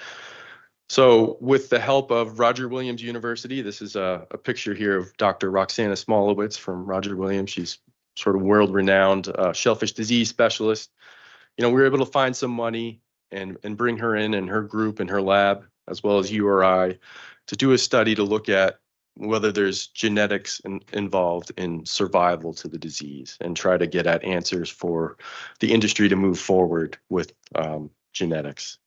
And that project is still ongoing. And this was done, again, with the help of the town of Wellfleet. And then finally, we do have a water quality monitoring network, and this is focused on saltwater areas, in areas of a lot of shellfish productivity, Wellfleet being one. And we put out instrumentation every year. This buoy-based system that you see pictured here is on a shellfish farm in an area where there's a lot of other shellfish farms, so growers can look at that. And then through the winter, we have a temperature-only sensor, so that when ice is of concern, growers can have a resource to look at. And this is all publicly available on the web. This picture here on the bottom right is what the website looks like. And so folks can go up and pull up their region and find up-to-date water quality information. And this all came out of shellfish growers making their living on the water, being reliant on the water, and wanting to know what's going on with that. So that is the quick overview I have of some of the Wellfleet centric projects we have going on. If there's any questions, I'm happy. That's great, Josh. Commissioners Bergstrom? Yeah, just a quick anecdote. After the hurricane back in 2014, there was some money, federal money coming down the pike to help the people down in the Louisiana area, but there was also some lobbying up here because of red tide had shut down some of the estuaries. So I went to Washington. I was a selectman then with Barbara Austin, who lives here, and the shellfish constable from Chatham, Renee Gag. And we lobbied them on the event. But the time we weren't lobbying, we went to a hotel nearby the hotel we were staying at. And there was an oyster bar. And this is in Washington. And they had a list of all the oysters you could get, from up and down the coast. Mm-hmm. And right on the top of the list was Wellfleet oysters. Wellfleet oysters, famous. And it's a national brand, I have to say, I would say international brand for sure. Yes, it is. Anyway, that's my comment. Thank you, Commissioner. Commissioner Lyons. Last night at the select board meeting, we went over the new shellfish regulations, and I learned more last night than I ever thought I could. And again, the cooperative extension is mentioned many times in their help with your help of identifying different aspects of those regulations. So you're much appreciated. And I think internationally, we're all appreciated because the product is so good and we need to keep it that way. And there's new experimentation, but it is a place where people can do wild fishing and recreational shellfishing, and that is a really special thing, another element of Wellfleet that makes it special. So we really appreciate in the town of Wellfleet all of the work of the Barnstable County Cooperative Extension, otherwise known as Cape Cod Cooperative Extension. But the website that he's referring to is capecod.gov, and you could go to the Cooperative Extension and learn more about all of this there. So when he was referring to a website. So thank you. Josh, yeah, Sadie, did you want to jump in? You're gonna sing his praises? Is that what you were doing? Yeah. Again, my name is Sarah Comstock, and Josh covered a lot of what they do for us, but I'm here to just keep bragging a little bit more. They also help organize all the town oyster seed orders that we get. We do our spat collection because, as a lot of people have been talking about, but don't realize, Wellfleet's one of the only town, if not the only town in the state, that has this prolific wild oyster set. Like, we are very unique in that. So they help us get all our hatchery seed together too. We don't just rely on those spat collectors. We do also buy some from hatcheries. They also have been an invaluable resource for us as we foray into the green crab predator control earmark that we were awarded by the state for the Outer Cape under Representative Hadley Luddy, sorry, excuse me, with her support and direction. And they have just been constantly answering questions, joining meetings, helping us figure out how we're going to implement that, working out how the funding is going to be distributed. Just a lot of things that require a lot of manpower, administrative work, and things that we couldn't support through this municipality on our own. They also serve, as we, Nancy called them earlier, as our scientific research resource arm of our department. We don't have a biological shellfish person like Barnstable does or other places like that. So they not only do the testing for the department, like they mentioned, they also help individual growers with things. You know, they're willing to take calls. They're willing to help the people here.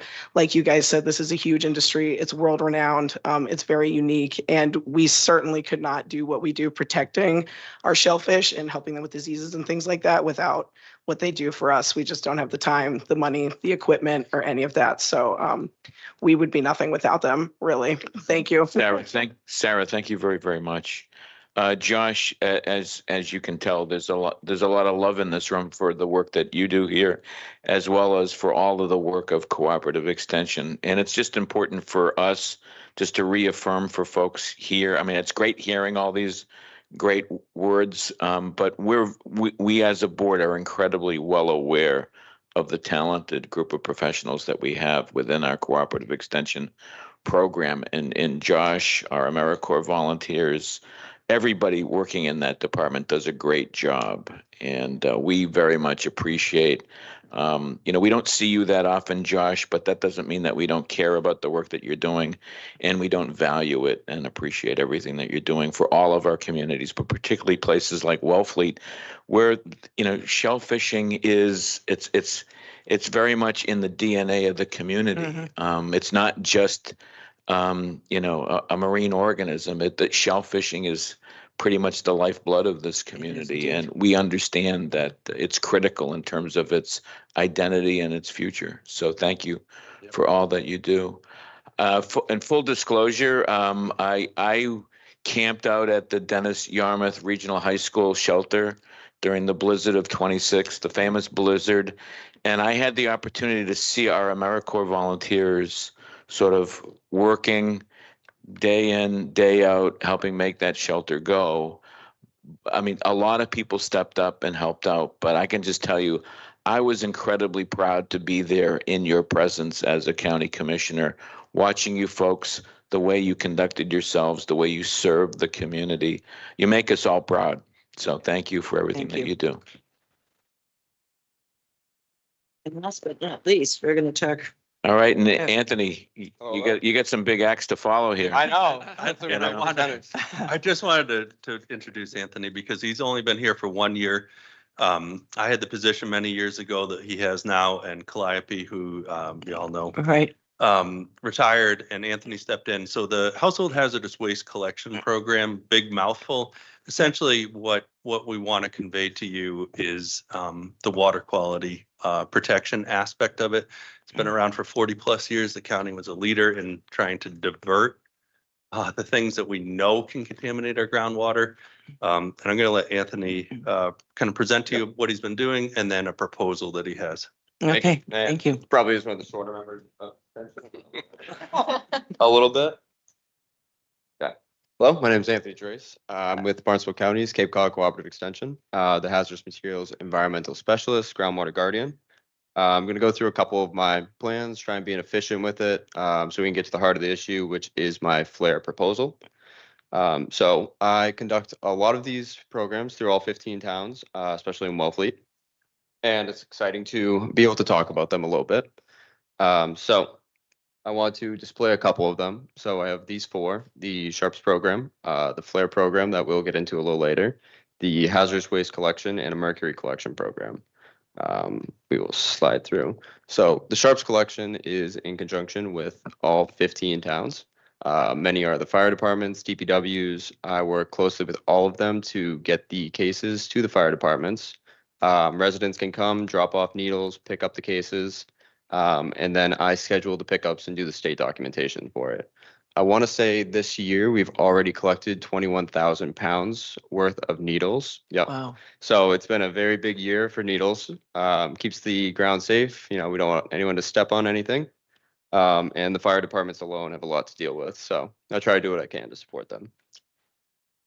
I also Commissioner run. Lyons, I think, has a question. Yeah. You know, I was just wondering, is that, I mean, we want to think that some of it's, you know, drug related, but Yep. a lot of it might be medicinal. A lot of it And I'm is sure medicinal. some of that increases by Ozempic. Yes. So Okay. I have been in direct contact with the fire departments. I've looked through the cases to see what's going on. There's been, I think it's been a 40% intake or uptake in the amount of Sharps we're getting, especially from Ozempic and these needles. Mm-hmm. So there's a lot of education that goes out there because people love to stick the cartridges without the needles attached to them, thinking that that is also a Sharp. Right. So, yep, it's been a huge uptake. The fire departments have been overwhelmed with the amount of Sharps coming in. And people love to put random things inside of the Sharps containers. So we do what we can to help them. This one's kind of in conjunction with the HHW collection, which is my mercury program. Residents from all over the Cape can either go to transfer stations or call us, and I will schedule a pickup for free. There's nothing worse than mercury in a household.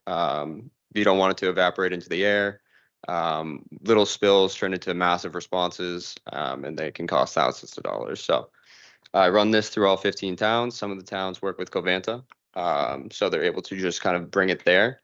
But still, I will schedule pickups for them as well and help them. And the kind of bread and butter of the program, which is the HHW collections. This is through all 15 towns. I run. Could you say what that acronym is, please? Yeah, absolutely. It's the household hazardous waste. So residents, small businesses, even the National Seashore and other state departments that have issues getting rid of chemicals use these events as the only opportunity to really dispose of chemicals. A lot of the people who come are members who've lost family members and are looking for any option to dispose of generations worth of chemicals in their basement. So this program provides a relief to them. And I want to say as of last year, just in Wellfleet, Truro, and Provincetown, there was 27,000 pounds worth of hazmat collected. Wow. So there's a lot of it out there and it doesn't go away. They keep coming up with new chemicals, so we have to deal with them as they come. So I kind of wanted to fly through that so we could get to the flare proposal program. If there's any questions at the end about them, I'd be glad to answer. This is the last of the programs I run, and it is the flare collection program. The majority of what we see are handheld flares. These are signal and smoke flares, but we also get quite a bit of aerials and parachute flares. The fire departments deal with quite a bit of these every year. So we receive about 6,000 to 8,000 flares per summer. They are explosive, flammable, toxic. They contain perchlorate, strontium, magnesium, barium, heavy metals, oxidizers, and every 3.5 years they need to get thrown away and new ones need to be bought. So it is an issue that continues to renew itself. And the fire departments and the DPWs are the only people who can store and hold these materials. So how the programs work so far. The residents, marinas, small businesses drop their flares off at the DPWs and fire departments. They will then schedule with me. I'll usually have these flares picked up and brought to a flame cabinet, where the Massachusetts State Police Bomb Squad will pick them up, bring them to the Stowe facility, and detonate and destroy them there. Sadly, because of just the quantity and the amount of work that's going on in Massachusetts, they are unable to continue picking them up and bringing them to Stowe to have them exploded. And because of that, I wanted to come up with something so the towns would have more options. So the Massachusetts State Police Bomb Squad's current plan, because of how busy they are, is to go town to town, find a suitable location, and they're kind of just hoping to blow them up in the ground at this point.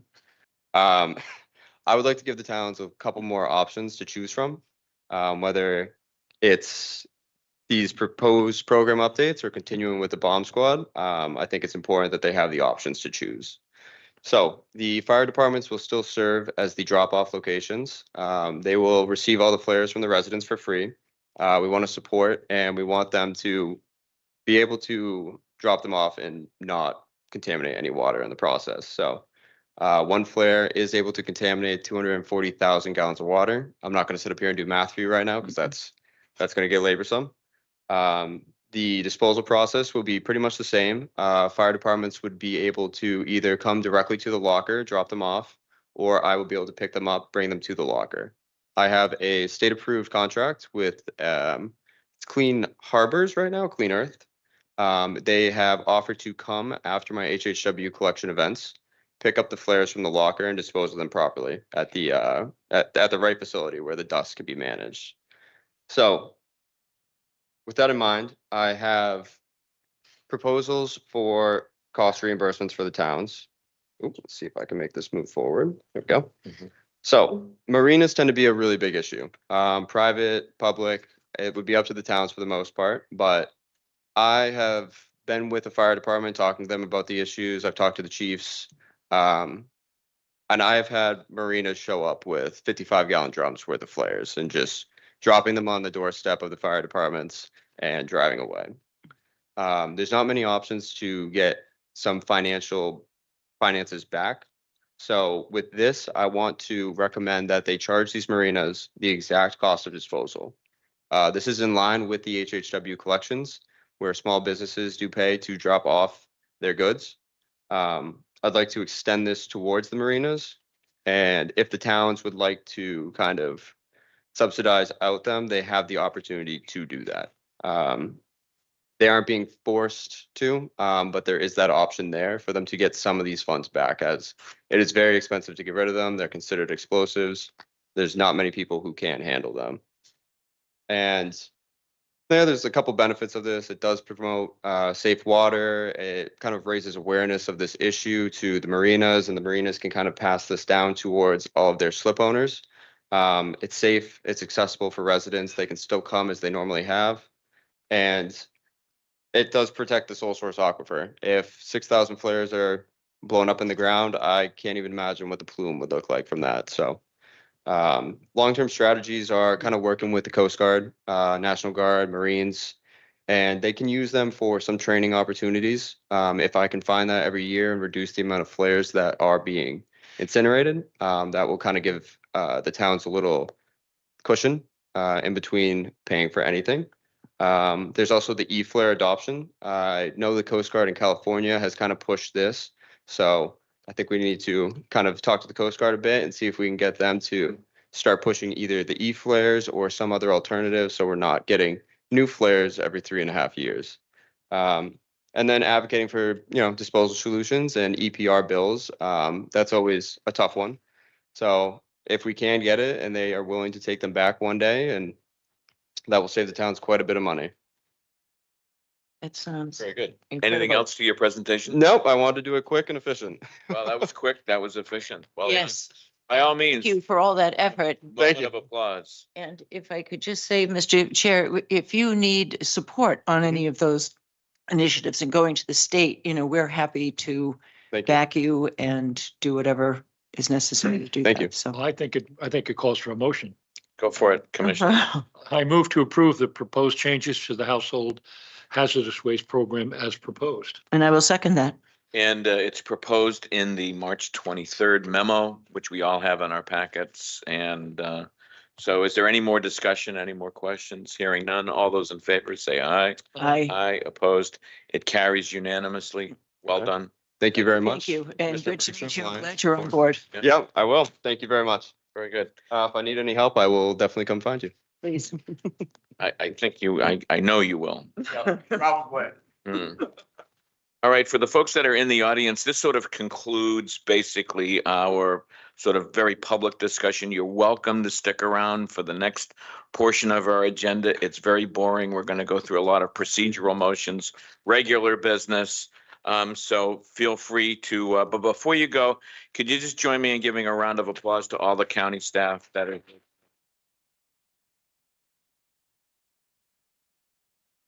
Thank you. Okay. Moving on to the next item on our agenda, number 7, new business. Is there any new business to come before the Board of Commissioners? No. Hearing none, we'll move on to Commissioners. Item number 8, we have on our consent agenda a number of items. They're mostly budget related. Apparently, all of our submissions to the assembly were adopted. And the county administrator has briefed us. There are no real highlights or anything to really of worth mentioning or going over. It's pretty much all straightforward. All straightforward. Correct. Okay. So there's also, just to draw to your attention, the a memo in your packet regarding the health insurance eligibility policy for retirees. Want to make sure that you've all had a chance to see that. And then the other items relate to awarding of bids and a lot of other financial business procurement decisions. Carol did give us some background information on the changes to the county health insurance. And let's see, what else do we have? We also, on the consent agenda, need to reappoint and approve the appointment of our clerk. Mr. Chair, if Carol Capola, our finance director, is here, and I do know there's one item G on your consent agenda that needs to be postponed, but also she may want to speak to item F, the general obligation bond anticipation notes. I don't know if that would. Carol, would you like okay to with the commissioners? come to the podium? Do you want to start off with item F on the agenda? Speak to that. I would be happy to. Thank you. Good afternoon, I think. You know, you gotta get that microphone. So Yeah, I kept there you thinking go. people should have held it. Does that work? Yeah, it's better. Yeah, we can Great. hear you now. Okay, on Monday, we had bond anticipation notes that went to the market for sale. There were 2 bidders. The one was Cape Cod 5. They bid 3.65%, and the other was Unibank that bid 3.15%. So it's just a little over $2 million that are short-term notes that'll become due within a year, 359 days. And so your signatures are required for the formal documentation that we will provide to the Commonwealth. Is there any special language that we need to vote on or adopt with respect to this motion? Anything that we need to read into the record at all? No, sir. We're good? Okay, very good. All right. Now, the other item, did we want to talk about that, or was there anything else, Carol, that you wanted to flag for us? There are a couple of other items that I'm working with Justina Marzak, Human Resource Director. We worked to get closely together on a couple of items. One was retirees' eligibility for health insurance. And so really this is surrounding a retiree that may have left service, or an employee that may have left service with Barnstable County and perhaps 10 years in the future comes back and wishes to join the county's health insurance. And you can imagine that it could be quite a liability. This sets parameters of notification to retirees or folks that leave the county services, and that, you know, they'll have up to a year to join insurance, the county's insurance, and really reduces the financial liability for Barnstable County moving into the future. This is not unlike other governmental entities that have enacted such measures. And the other item is a stipend that may be provided to employees that choose not to take health insurance with Barnstable County. And this is just active employees. No retirees are eligible for this benefit, nor are elected officials. This would provide a stipend, whether it's an individual or family stipend, depending on the circumstances, for an employee that chooses not to take health insurance, as I mentioned, and it's a considerable savings for Barnstable County. That's great, Carol. And that's for somebody who might have a spouse that they could join their plan, as opposed to, it's not like they're not going to have anything, but they've decided to go with their other option. That is correct. Which saves.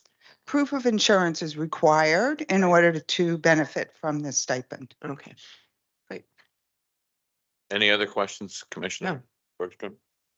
No, then I do have one question. Yes. Carol, what is the response of any of the employees? Have you had a chance to discuss it informally with them, and how do they feel about the policy of issuing a stipend in lieu of healthcare? Well, indeed, the Justina, Human Resource Director, did poll the employees, and while it's not a commitment on their behalf, certainly they were in favor of this type of stipend. So would Commissioner Bergstrom like to make a motion? Yes, I would. I move to approve Commissioner's consent agenda item 8A through 8. Tabling 8G as listed on the April 22nd, 2026 meeting agenda. Second. Okay, we have a motion and a second. Is there any more discussion on this motion? Hearing none, all those in favor say aye. Aye. Opposed, it carries unanimously. Okay, item number 9 on the agenda is the approval of meeting minutes for the April 8th meeting. Do I have a motion? Mr. Chair, I move to approve the April 8th, 2026 regular meeting minutes as drafted. Second. So we have a motion and a second. Is there any more discussion? Hearing none. All those in favor say aye. Aye. Aye. Opposed? It carries unanimously. Item number 10 is Commissioners' reports. Commissioner Bergstrom, do you have a report? Not right now, no. Commissioner Lyons, do you have a report? No. Very good. Item number 11, upcoming business. I'm going to ask the administrator just to update us on the next meeting for May 13th and some of the agenda items that we've got coming up. Thank you, Chair. May 13th, Wednesday, May 13th is your next meeting. It will be at the county complex, and we will entertain Mr. John Kennedy from Cape Cod Regional Transit to update on some of their initiatives. We will also hear a report from our communications director, Sonia, on electronic accessibility compliance. As you know, right now, Cape Cod Regional Government is the only government on Cape Cod that needs to comply with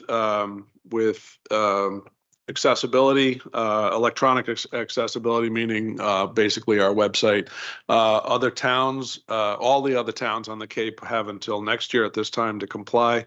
So we are working towards full compliance there. So she'll give a little update on that. We'll hear a presentation by our Health and Human Services regarding children's behavioral health and youth. And Carol will be back in front of you with Q3 results. And my hope, well, my expectation is that you'll have the one last budget ordinance back from the Assembly of Delegates. And we will also, yeah, that's it. That's basically the gist of it. That's great. Any questions from commissioners on our agenda for May 13th? Okay, hearing none. Let's move on to the county administrator staff reports item on the agenda, number 12. Thank you, Mr. Chair. I got a very short report just from the Assembly at their last meeting. As you've seen in the consent agenda today, they approved the Cape Cod Regional, the Cape Cod Commission budget as well as the county dredge budget. And most importantly, they voted unanimously to transfer $7 of ARPA grant balances to appropriate places. They also did postpone a vote on the county operating budget, mostly because they were awaiting a technical review to make sure that their interpretation of the numbers was in conformance with what our understanding is. So I expect that budget to be voted at their next meeting. And they also postponed the Aqua Fund, authorizing the Aqua Fund borrowing due to not hearing back from Department of Environmental Protection on very specific language for that borrowing. But that will be back in front of them. It's ready for a vote, and I expect that they will vote that at their next meeting. Finally, I just wanted to let the board know that shared regional housing is in front of the towns again for re-upping for FY27. I believe most, if not all, or more towns will actually be participating next year than we have this year. We have 13 of the 15 towns, and next year I expect to have 14 of the 15 towns participating there. And finally, I just let you know that our dredge director and I have been working towards trying to get some relief from time of year restrictions. And this came up because, well, it's been a chronic issue, as you all know. Right. But this most recently came up because there was some feeling among some involved with the dredge that all of our delays are weather related. And I just wanted to be very clear and make sure everybody was very clear that the challenges that our dredge operation faces come not only from weather, which is always a factor and always has been a factor, but comes from a tightening, clamping down on some time of year restrictions, not only for fish and certain crab, but also for a couple of species of bird. So we are looking for some relief. We have talked to the regulators. They have been receptive to our conversation, and we will look to be adding some technology. Well, I think we'll be looking to add some technology to our dredges in order to provide data to the regulatory agencies so that we can extend the amount of time we can actually be on the water dredging. So that's in the works, but I just want to let you know. Can you update us on the meeting last night in Barnstable Village regarding the Superior Courthouse renovations? Yes, we had a meeting with the Barnstable Village Association regarding upcoming improvements to the exterior and a little bit of interior work on the Superior Courthouse in Barnstable Village. We had a decent turnout, and Paul Rosala, our assets and infrastructure manager, actually went door to door to hand out pamphlets and leaflets, letting people know what was happening and letting them know about last night's meeting. So I think we had a good reception. Paul went through all of the project, the proposed timeline, the projected timeline, and very got into the nitty gritty about what the impact was going to be, what the adverse impacts were going to be on the neighborhood for a period up to a year. We're anticipating much less than a year, but we don't want to be giving some false promises. So he was very, very clear, very upfront. People asked a lot of questions and a lot of really good questions, and so they got, I think, pretty good answers. And where'd we march? We did commit to doing this again once the contractor is selected and once the contractor has laid out a more specific timeline and a work kind of a work process. So we will do it again once that happens. That's great. Any questions from the commissioners? I just want to make a comment that I think that in the long run, this renovation has given us opportunity to engage with the neighborhood that we live in and get to know the neighbors. And it's so far, it looks like you're doing a good job keeping good relations. And thank you for that. But I think that's kind of exciting and fun. Yeah, I think what we've learned from the interactions is that they like working with us. Right. And they obviously think the world of Robin. So Robin's developed a great relationship with them. So and they like our administrator, And, you know, they enjoy us reaching out to them and talking to them, which I think it's a great point, Commissioner Lyons. Yeah, I think for a long time we sat there at this building that, you know, they kind of looked at and grumbled about and we're not fixing it and that sort of thing. But it really, I think this is a No, it's been benefit. good. I will say one last piece. Originally, we had told the Village Association that we were anticipating a July 1st start. And as you can imagine, with the 250th anniversary of this country coming up and the importance of the Village Parade in any random 4th of July celebration, certainly this one was very important to them. And so we have pushed The off the parades are special. Yeah, they are. Well, but They're very that homey. whole corridor has the Otis family. I mean, this is a historic, one of the oldest and most historic corridors of the Cape. So There you go. good for them. And I'm glad we can accommodate. And I did hear that on the street. So people came up to me and said, we were at the meeting and you can't let that happen. Yeah. So, Do we have any more questions for our county administrator? no. Okay, any other staff reports at all? No, well, before we move to adjourn, I just want to thank everybody here in the town of Wellfleet for making us feel at home. All the IT staff, the folks here at the Adult Community Center, all the other town officials that participated in today's meeting. I thought this was a wonderful meeting, very productive, and huge kudos to them. I also want to thank our staff for being here, Carol, Brian, Michael, and all of your colleagues and all the folks that you brought here. It's always nice to see our folks, you know, talk about the work that they're doing. I mean, we like hearing from Brian and we like hearing from Michael, but sometimes it really helps seeing some of the other folks. I mean, we know that they do great work, and trotting them out there and allowing them to sort of show off their stripes was very good for today. So thank you for your mentorship and your support for them and getting them here. So it's great to see Brian, as always, you, Michael, and Carol, thank you. And Robin, thanks for getting everything set up here for us. Well done, well put together. And I add one more thing. one more thank you. I just want to apologize to all the exercise people of yoga and chair yoga today. I know that we bounced you, and thank you for indulging us. Well, maybe we can do yoga and work Yeah. that into our next agenda Right. here in Wellfleet. I What think do you that wouldn't be bad. All right. So do I have a motion to adjourn here at 12:30? In a second. Okay, all those in favor say aye. Aye.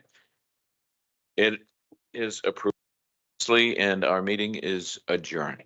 Thank you.